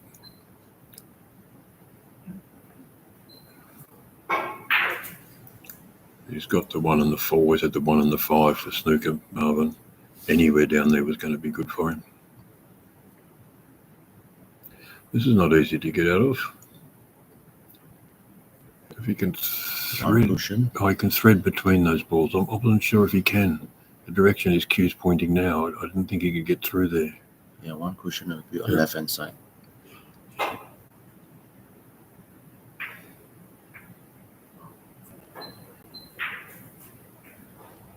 Oh, now Craig has a chance now. Whole table is open. Could use the 2 to dislodge the 4 later in the rack. Everything else is in the open. So you probably play the 7 now and try to get position on the 2 ball straight away. Yep. And use the 3 as either the 3 or the 1 as his last ball.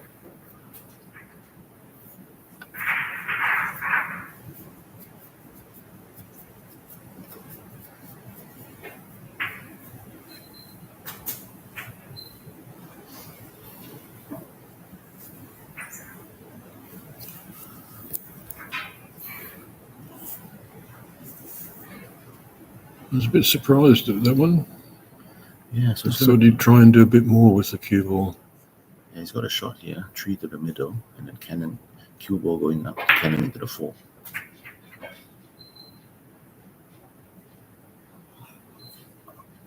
Oh, he's lost control of the white.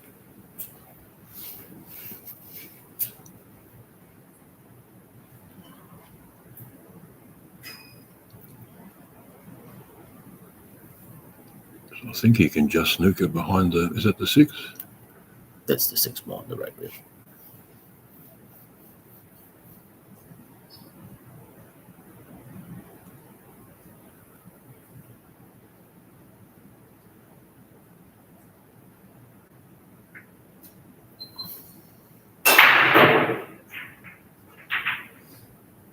So he's used the 4 for the snooker, or the 2 for the snooker, and just eased that one off the cushion, So rather than play it the other way.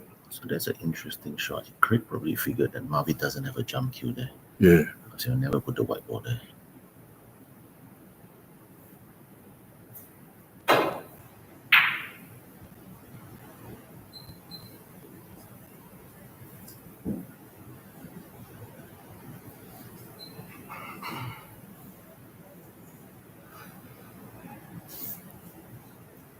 Now they're pretty open now.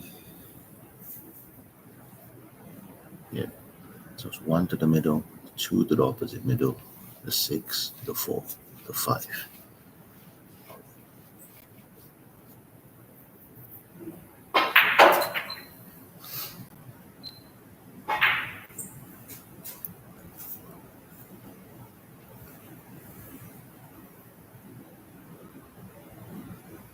This has been quite a long rack.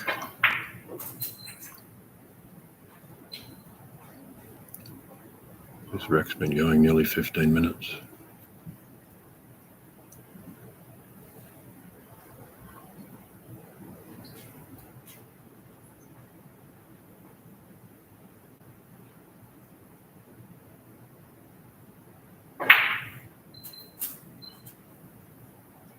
So he's going to play the 6 into the top right now. It's a bit of a stretch from here.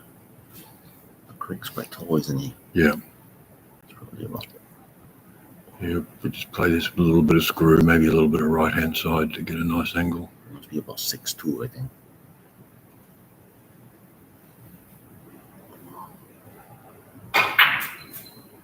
I spoke to him before. I think we were eye to eye, so that'd make him about 6'2". I used to be 6'3", but I've shrunk with age.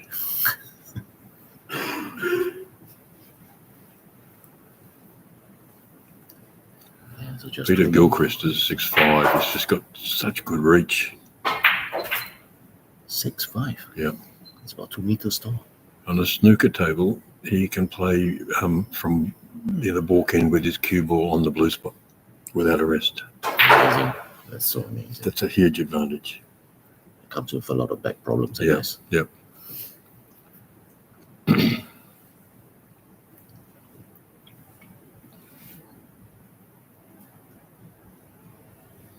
He only uses a 58-inch cue, though.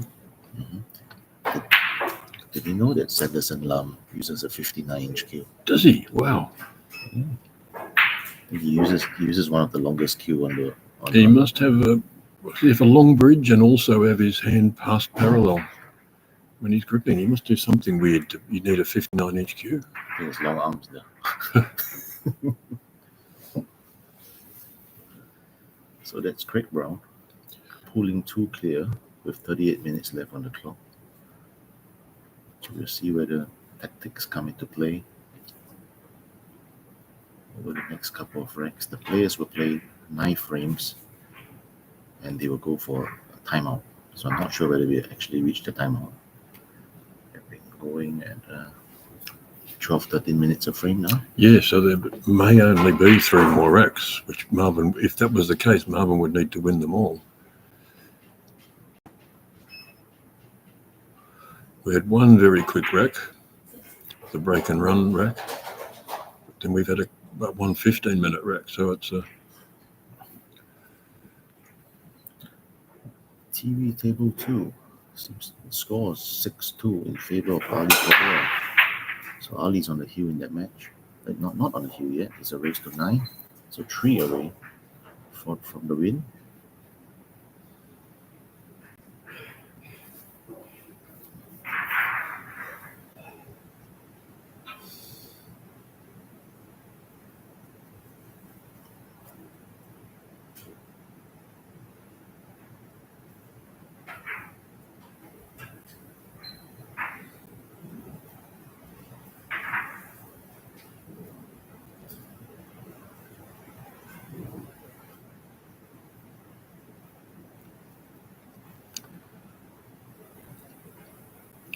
got to say I love the dress code for the pool tournaments. I'm not a fan of waistcoats and business shirts and bow ties and all that stuff. Yeah, but this casual dress code only applies to outside of China. Oh, okay. Yeah, in China they still do the penguin suits. Oh. So Craig there, playing the 1 and dislodging the 6.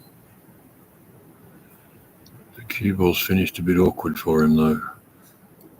He can take the 6, although he'd probably prefer not to take that yet, but he may be forced to. You can't see the angle he's got to get through to this end. That's what he's looking at now. That's what he'd much prefer to do. Yeah, so play the 6 to the right middle, get onto the 3, play the 2 to the bottom right. He needs to think of how to position for his 5 ball on the left side as well.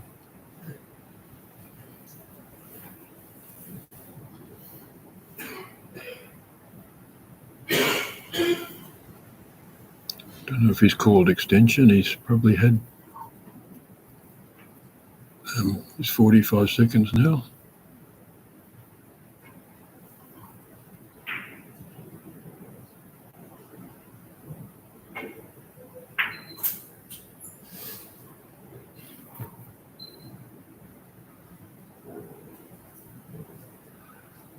He's got just the right angle on the 3 here.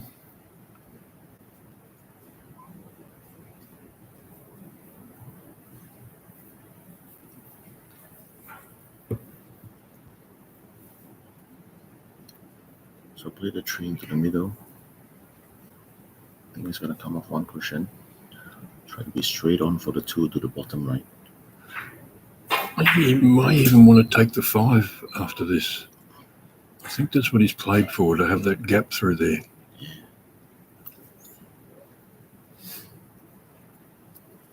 So maybe 5 and try to get on the 7 ball, the one below the black ball. Mm.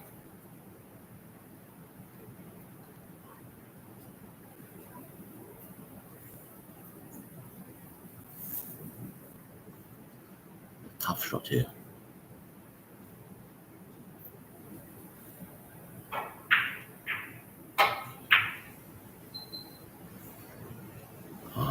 Oh, that was miles off.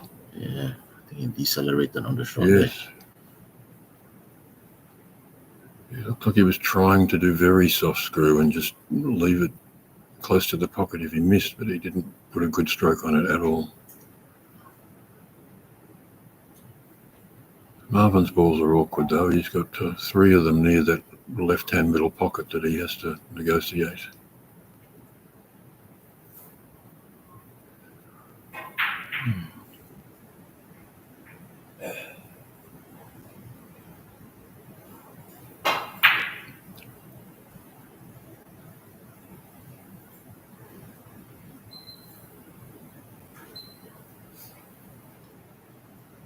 Would have loved that one to jaw. I think he's left the whole rack in the open now. Mm. Yeah. Not sure what kind of angle Craig has here on the 2 ball. Top spin with a bit of left hand side, I guess. Or stun into the 7. Choice of shots here.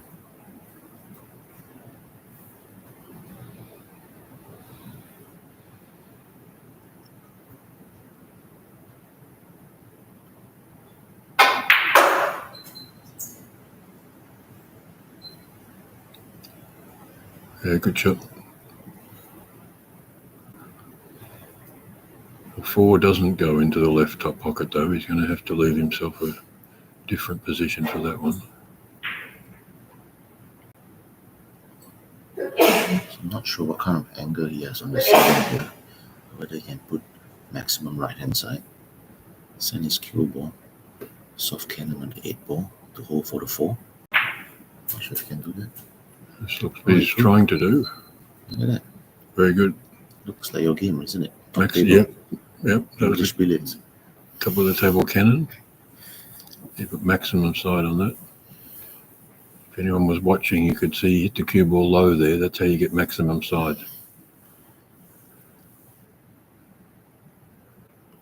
It's a bit tricky here. 5 or 4. Very awkward queuing to get the 5. So what's your play, Jason? Oh, I don't know. I'm hopeless with the rest set up like a spider, so I'd be playing the 4. But if he can reach this and bridge over, it's probably the shot. Oh no, that's not as bad as I thought. Yeah, just pushed it in. Oh, Yeah. Another cannon there. Beautiful. What's he going to do with the 8 though? He may have to screw back.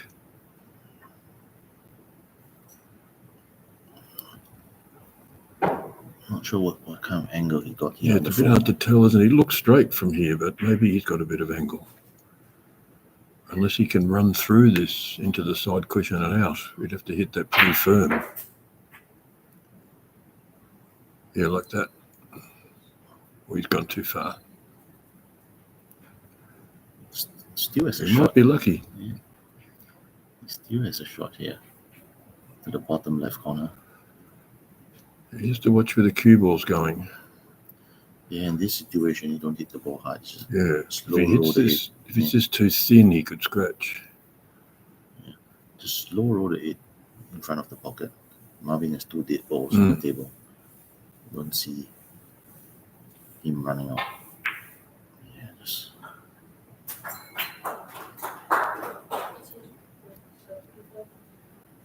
Yeah, so he's put the 8 into the bottom left. So 5-2 now. That's a pretty commanding lead at this stage. 30 minutes left. Exactly 30 minutes left. At the rate of these racks at 5-2, it's very hard for Marvin to catch him.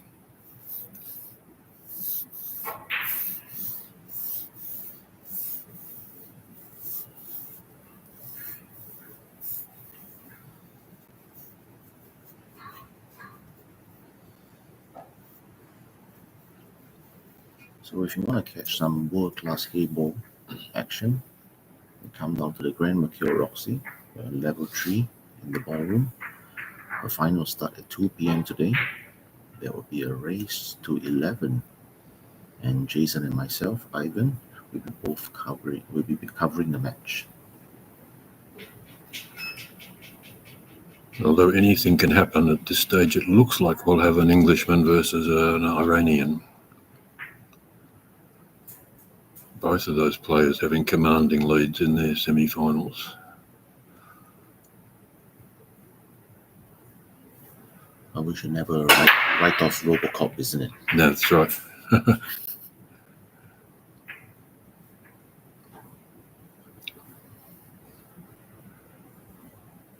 What a good break here. The way the balls are spread.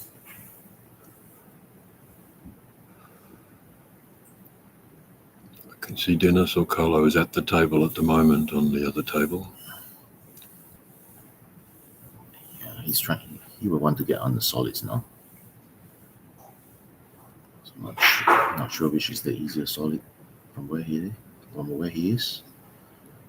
We have to fall to the middle. So he's got that.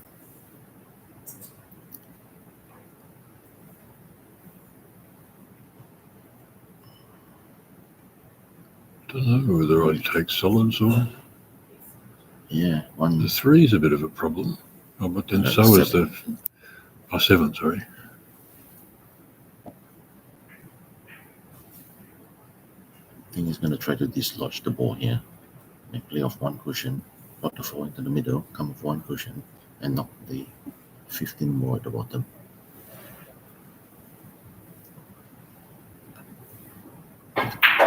If not, he can come off 2 cushions and knock the 13, the ball under the 8. He's going to stripes.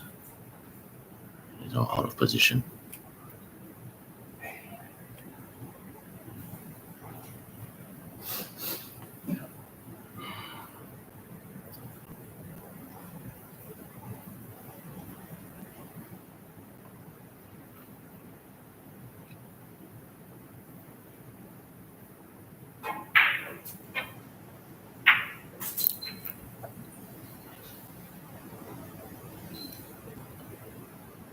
Made a good pop there to the right middle.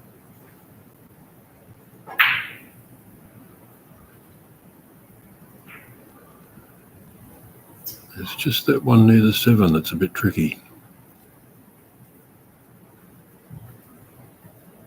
He's got to try to get straight on to the bottom left for the 11 ball. Yeah. Yeah, and then play the 7 to the bottom right. Not play the 15 to the bottom right.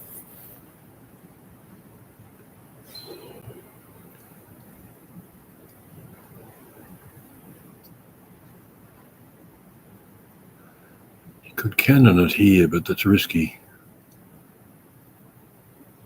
Might be a little bit tempting though. You could screw into it and leave the 9 on.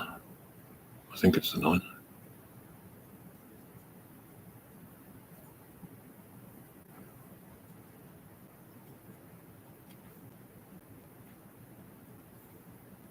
That's interesting. He's looking at the ball in the middle pocket.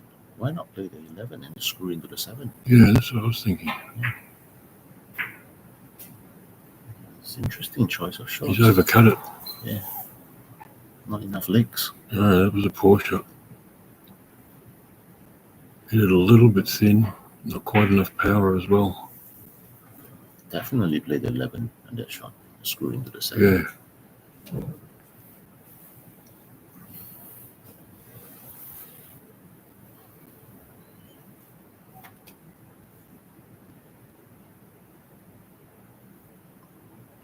Marvin may just trickle into the 6 here and leave his cue ball there. Or is he going to play a back double? Oh, he nearly got one. Not a bad position to leave the 6 ball. And then again. And Snooky, you'd call that a death double because they never go in. The ball just sits in the hole. Yeah. Again, he's left the opening correct now. Yeah, he has. So he can get good positioning on the 11 now. He could play the 11 off the cushion and off the 6. Yeah. Opening the pocket.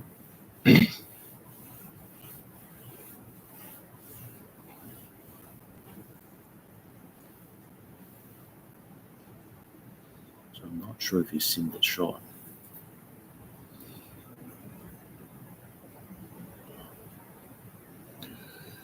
Well, he can put the cue ball almost anywhere on the table he wants off this one.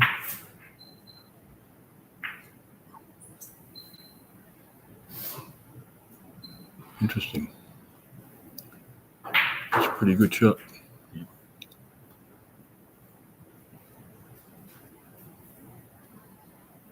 Must play the 11 here. Yeah, but while he's in that position to take, he should take it. Yeah. He's not going to though. No.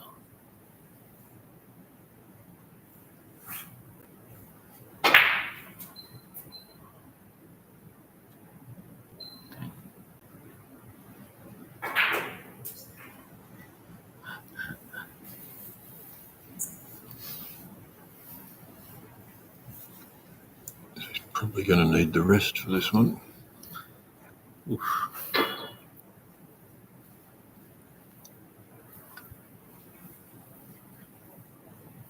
Now awkward queuing with the rest as well. Yep.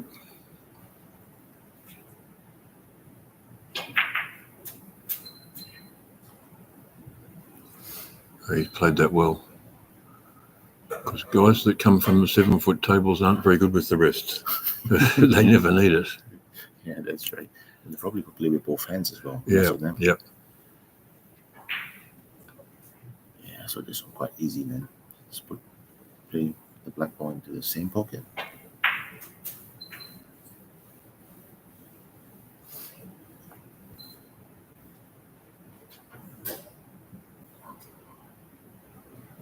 So he's asked for the cue ball to be cleaned. He wasn't quite happy with the run, the contact he got there.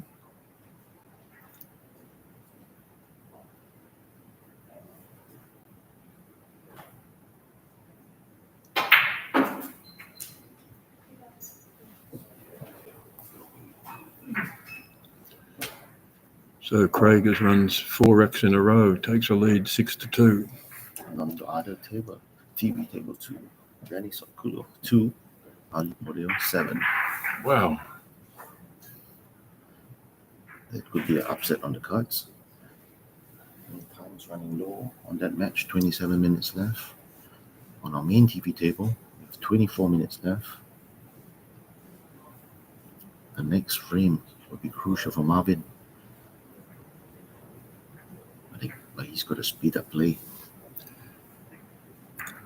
He needs a bit of luck to get back into it. Needs everything to go his way. He needs to win a frame in 6 minutes. It's 24 minutes total.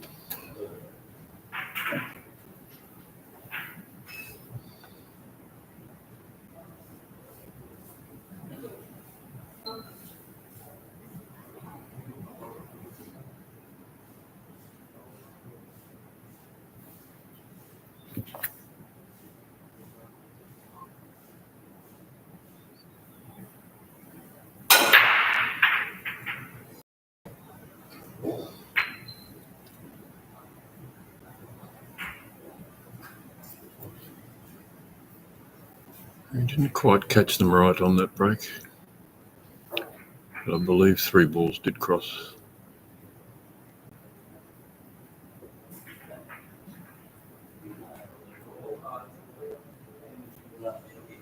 The black's on the side rail, which is unusual after the break.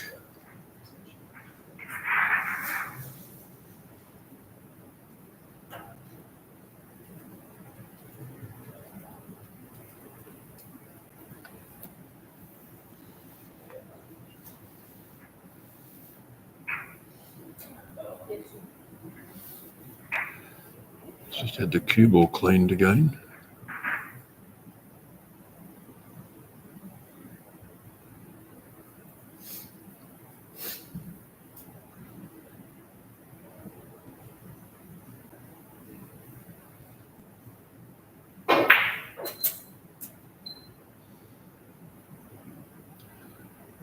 So he's taken the stripes.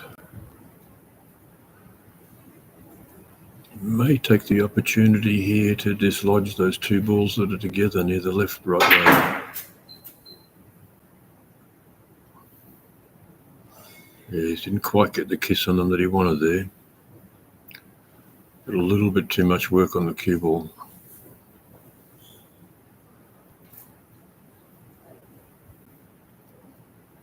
Yeah, he doesn't need to take any risk now. No. It's 4 frames ahead with 22 minutes left. I think he just called extension. Probably going to run one of these 2 balls down into this bottom left pocket.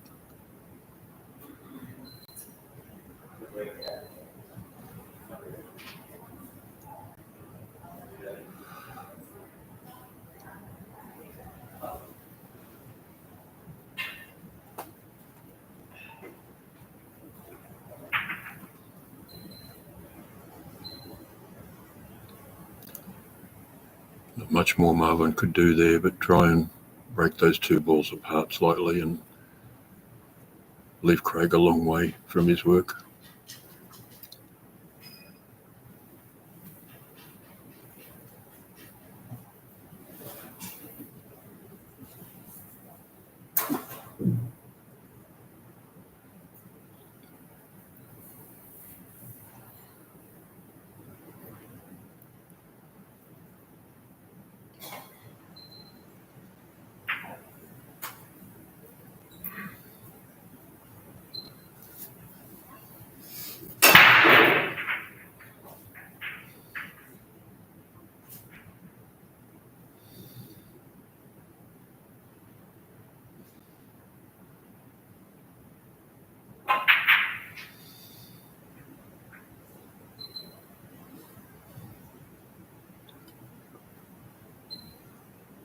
I've got no idea what he was doing there.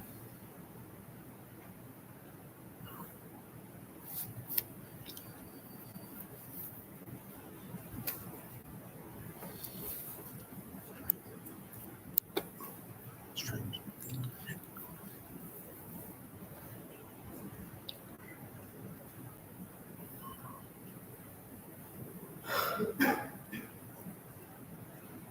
So he'll be in no rush to take the ball from the cushion here. Looking down. What was that one? 13 ball. Might play one to the bottom right. He's actually looking at the 9 ball now. You got quite a nice kiss there. Be happy with that.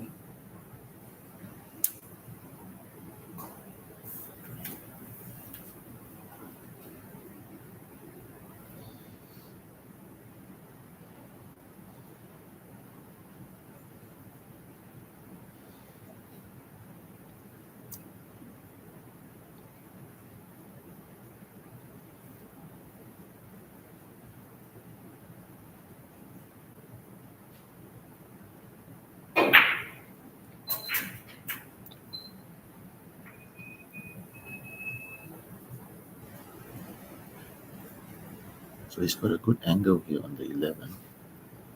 Not sure if he can cannon the 8 ball out. Because the 15 doesn't pass to the bottom, right? So there's a bit of work to be done. Yeah, a bit of work to be done.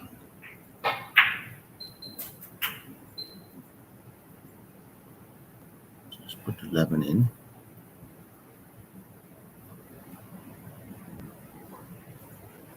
So you may try and plot this with a bit of top and left-hand side to run off side cushion, top cushion, come the other side of the 15. That's a very tough shot, yeah, with it on the cushion. Yeah. Although that side will help the ball go in. That's right. No, he's playing it the other way. Oh, there we go. Yeah, good shot. Oh, perfect angle here. Just roll it in, come off the cushion, nudge the 7 from the back, and you'll be nicely on the 8 ball to the bottom left.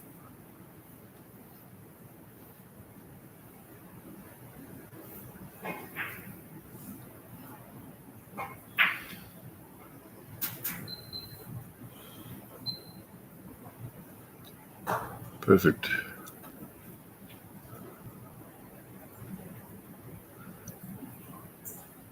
Another shot with the wrist, probably. This is a tricky one. This is a tricky one. It's going to slow roll the 8. Yeah. I've seen quite a few of these week just sitting in the jaws. It looks so easy, but size of the ball, the size of the pocket, it's just so easy to miss. Well done. Oh, that's a nice putt. So that's 5 racks in a row now he's run. Yeah, it's going to be a timeout now. Yeah. So we'll see you back in 5 minutes. Is there a toilet on this level? Yeah, straight through the restaurant on the right. Yeah.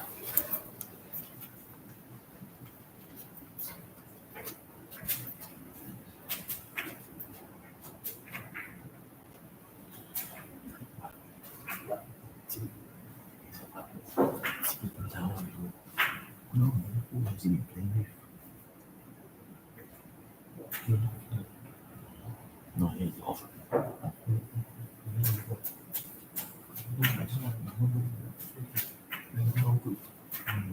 Of course, we play some games also. Most of them are 4-3 times. He using tactic. How did you know qualify? How you know qualify? Yeah, when you come and draw to the camera, see how you play it. It's draw a bit better.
All right, ladies and gentlemen, we're back on the semi-final stage of the 2025 Joy Heyball International Open in Singapore.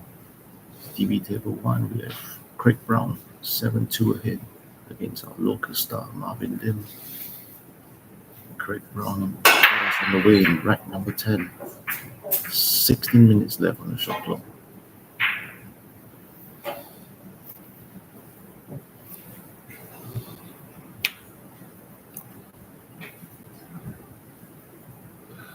So Craig scratched on the break. When the player scratches on the break, it's not ball in hand. The next player must play from behind the headstring.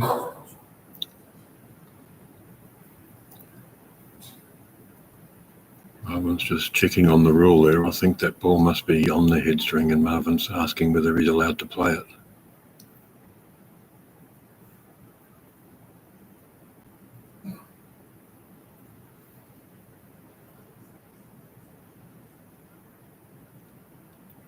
If more than half of that ball is out, can he play it? Yep, that's right. So definitely solid. The way to go here. Just need to navigate the last ball to the 8. Because the 8 is tied up with a strike ball.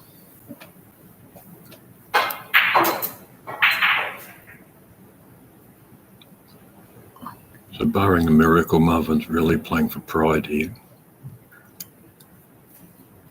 So It's nice to finish strong, even if you're losing a match. And he can be proud of the performance he's put in this week. To play a sport that you've never played before, come up against a snooker genius not one in the first game, and then still make the semi, that's a great effort.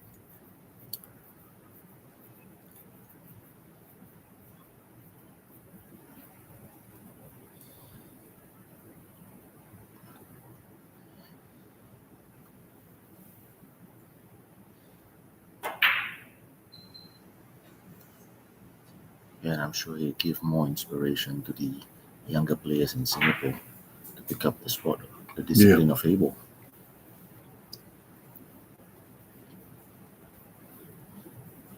So you see Marvin missing the 6 into the bottom right pocket. It's a bit against the clock now.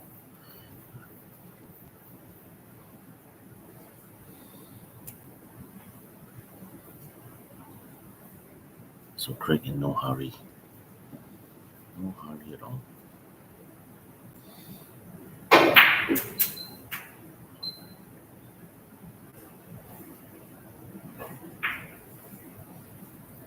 So if the 10 moves to the right middle, we probably play the 10 now.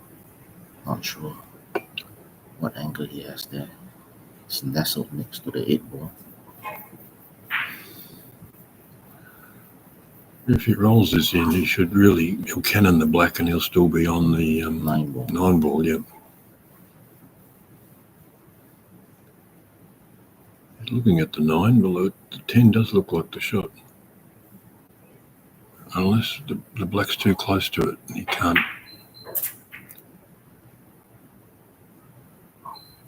There must have been a reason why. That's the third time he's asked for the cue ball to be cleaned.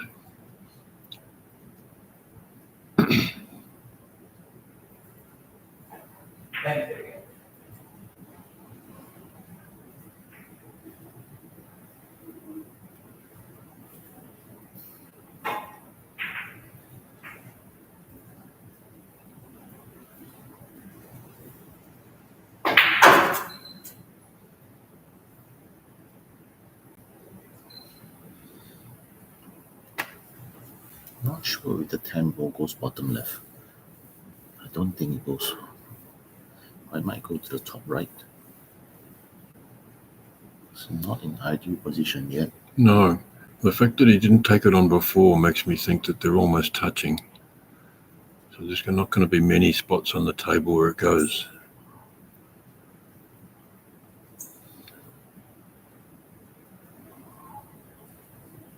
Could probably break it out now with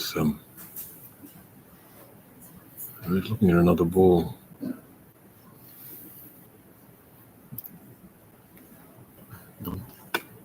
Don't think it really matters which shot he takes. No. The only thing he needs to do is take his time.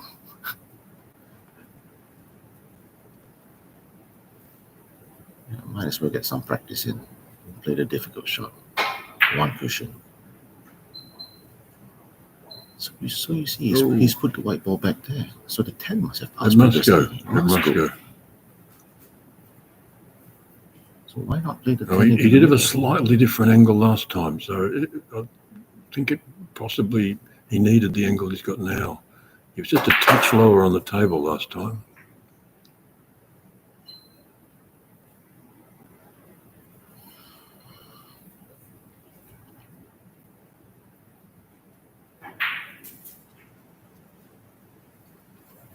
Yeah, must play the 7 ball now to the bottom left. So that's the shot to play.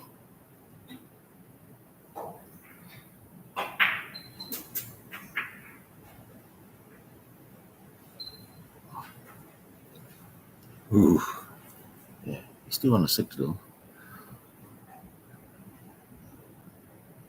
Just a simple drawback. Cannon off the 10 ball or 9 ball. The 10 and 13 ball. That's alright.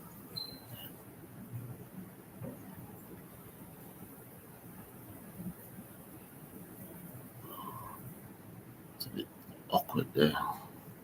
The ball in the way.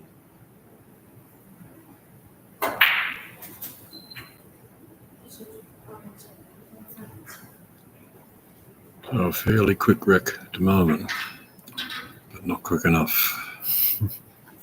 It's under 10 minutes now on the shot clock.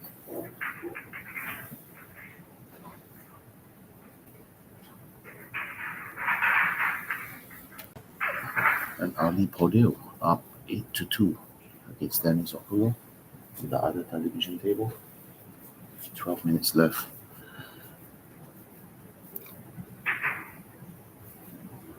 So it looks like we're going to have an Iranian and Greg Brown from the UK in the finals. The players are going to have nearly an hour and a half to prepare for the final. Everyone does things a little differently. Some players like to have a light snack, just enough fuel to keep them going. Some players like to have a decent meal. Some players like to go back to their room and just stretch out on their bed for a while if they're in the hotel.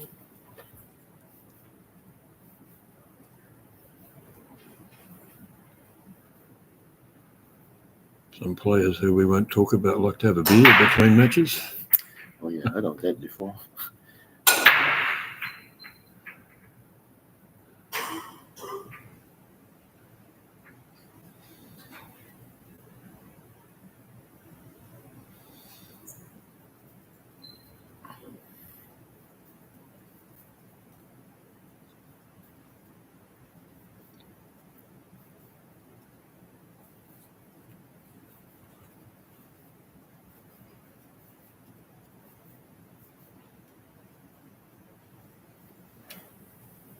So if you're up and about in the East Coast area, come up to the Grand Mercure Roxy Ballroom on level 3, 2 p.m. start time for the finals.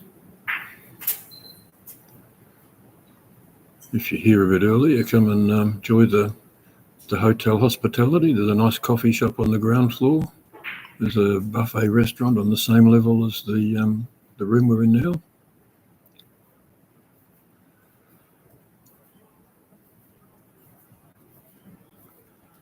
If you're on a budget, there's a hawker centre down at Marine Parade. That's right. Yeah. And if you're feeling bored, you just come up and look for myself or Jason. We'll buy you a coffee and Yeah. we'll have a chat.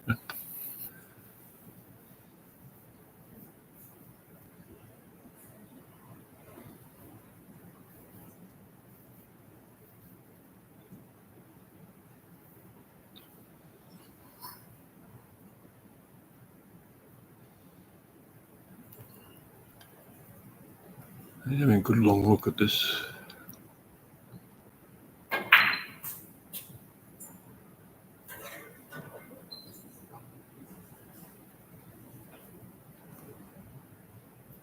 That cannon's worked out well for him. Yeah, so he's on the 9 ball now, to the top left. I think he's going to play that. He's been wiping his cue a lot. It doesn't feel sticky in here from where we're sitting, but it must be a bit different for the players. Yeah, because of the last 2 days, it's been raining.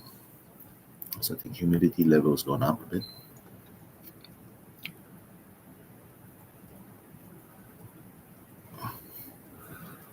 You see, with this sport, like the pool, most of them wear a glove. Yeah, it's hard to feel the cue ball with the glove on.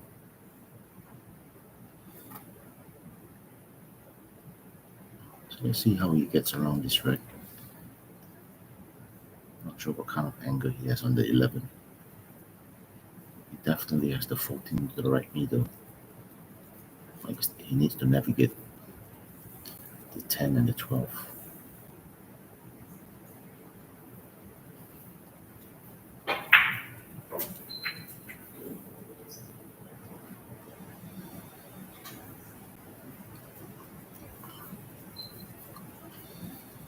Well, he might have a gap here. He'll take the 10 to the bottom left. And coming off the cushion with a bit of left hand spin, the cannon away the 4 ball. The signage is very good at this tournament, Ivan. I don't know who's responsible for organising all that, but the banners we can see in the background behind this and the side banners that separate the spectators and some of the player promotional banners up around the venue, the signage is very good. Yeah, I think the Joy Biggest team put in a lot of effort to prepare the venue. And prior to setting up the venue, they've been here a The couple of times. player seats and little tables, are they provided by the hotel or? Yeah, all of those are provided by the hotel. So we were lucky to get a very good venue sponsor for this event. So as you see, Craig coming around to his last strap ball. I suppose most of the international players are staying in this hotel. Yeah, so we have about 16 international players that came around. Yeah, most of them staying in this hotel. I've noticed in the ground floor of the hotel, a lot of flight crews must stay here. I saw one of the Taiwanese airlines. I saw the flight crew the other day, and I saw some Singapore Airlines flight crew. Yeah, a lot of the I think the hotel, the Mercure brand, around the world is mainly used for the aviation industry as well. Yep. And we were here last month actually for a couple of meetings, and we saw the Vietnamese football team. Oh, okay. Yeah, so they were staying in this hotel when they actually played with Singapore. They were having a meeting in this very ballroom. So the score is 8-3 now for Craig Brown. It's just under 5 minutes on the clock. So It's a great area here in Katong too. If you're staying in this hotel and you want to get out of the hotel, find something to eat, you wander up to East Coast Road and there's so many choices. yeah, that's right. And fits all sorts of budgets. Yeah. The hawker centers, the fancy restaurants, the nice bars around the place, and the perfect location. There's some great bars along that stretch of East Coast Road.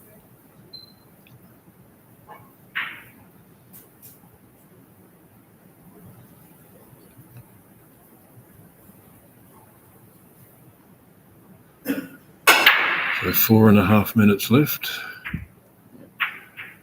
So even Marvin knows he can win the match from here, but he needs to put up great the sportsmanship and integrity of the game. And usually, yes, you do see players conceding the match, but not at this stage. Maybe when the timer runs down under a minute, they might do it.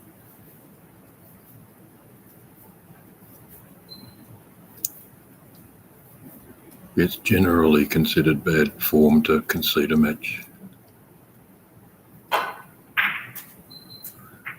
Not just in this sport, but in all cue sports.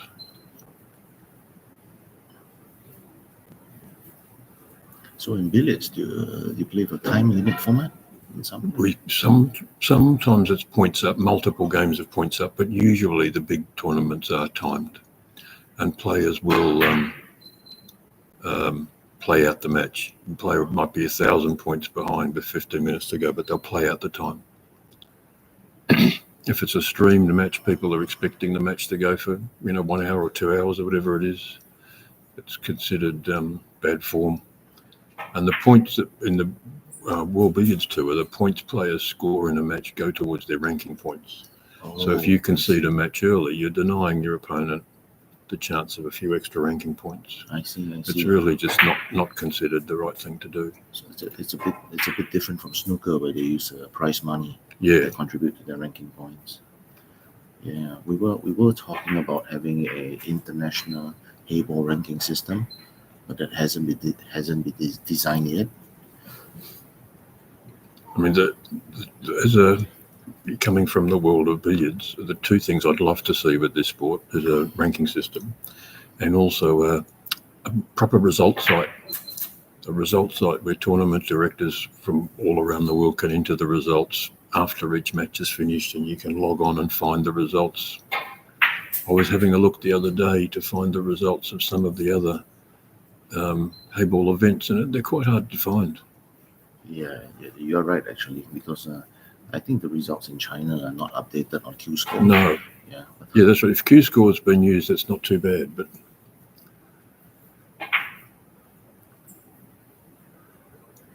and some sports do the results site very well, some sports not so well.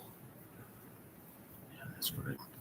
So we see Marvin just coming around the table, maybe putting one more rack on the board, but don't think he has enough time for 3 more shots. No, 1 minute 40.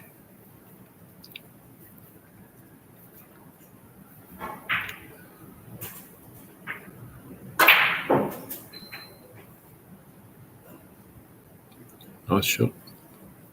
Bit of authority on that one. Yeah. Oh, it's finished awkward.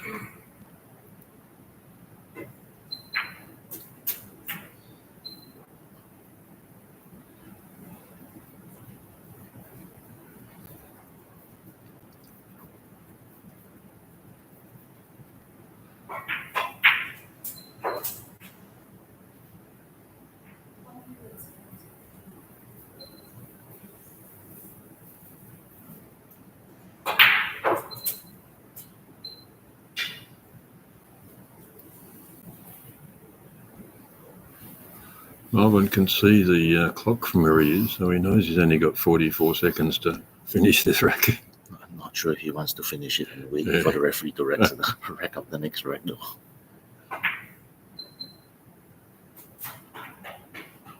Or maybe he might just want to stand here for 30 seconds.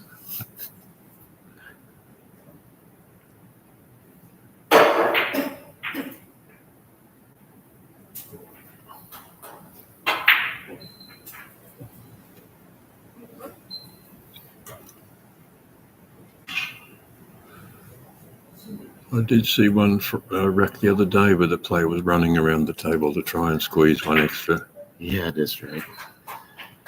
Yeah, so it's 4 He's to 8 done well. And time's up. And so we have Craig Brown from the United Kingdom.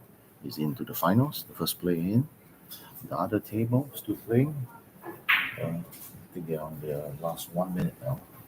So we're going to have Craig Brown and Ali Podil from Iran in the finals at 2 p.m. So thank you for watching our live stream of the Joy Heyball International Open Singapore Stock. We'll see you again at 2 p.m.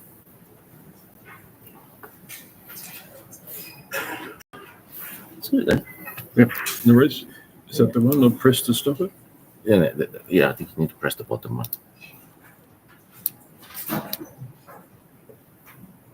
Do I have to hold it or Just something? just hold it, yeah. So was it anniversary, is it recently? Yeah, a couple of days ago. There we go. Congratulations. Thank you, mate. Congratulations. 2 years. Yeah, 2 years, yeah. And she hasn't lost an argument in that time.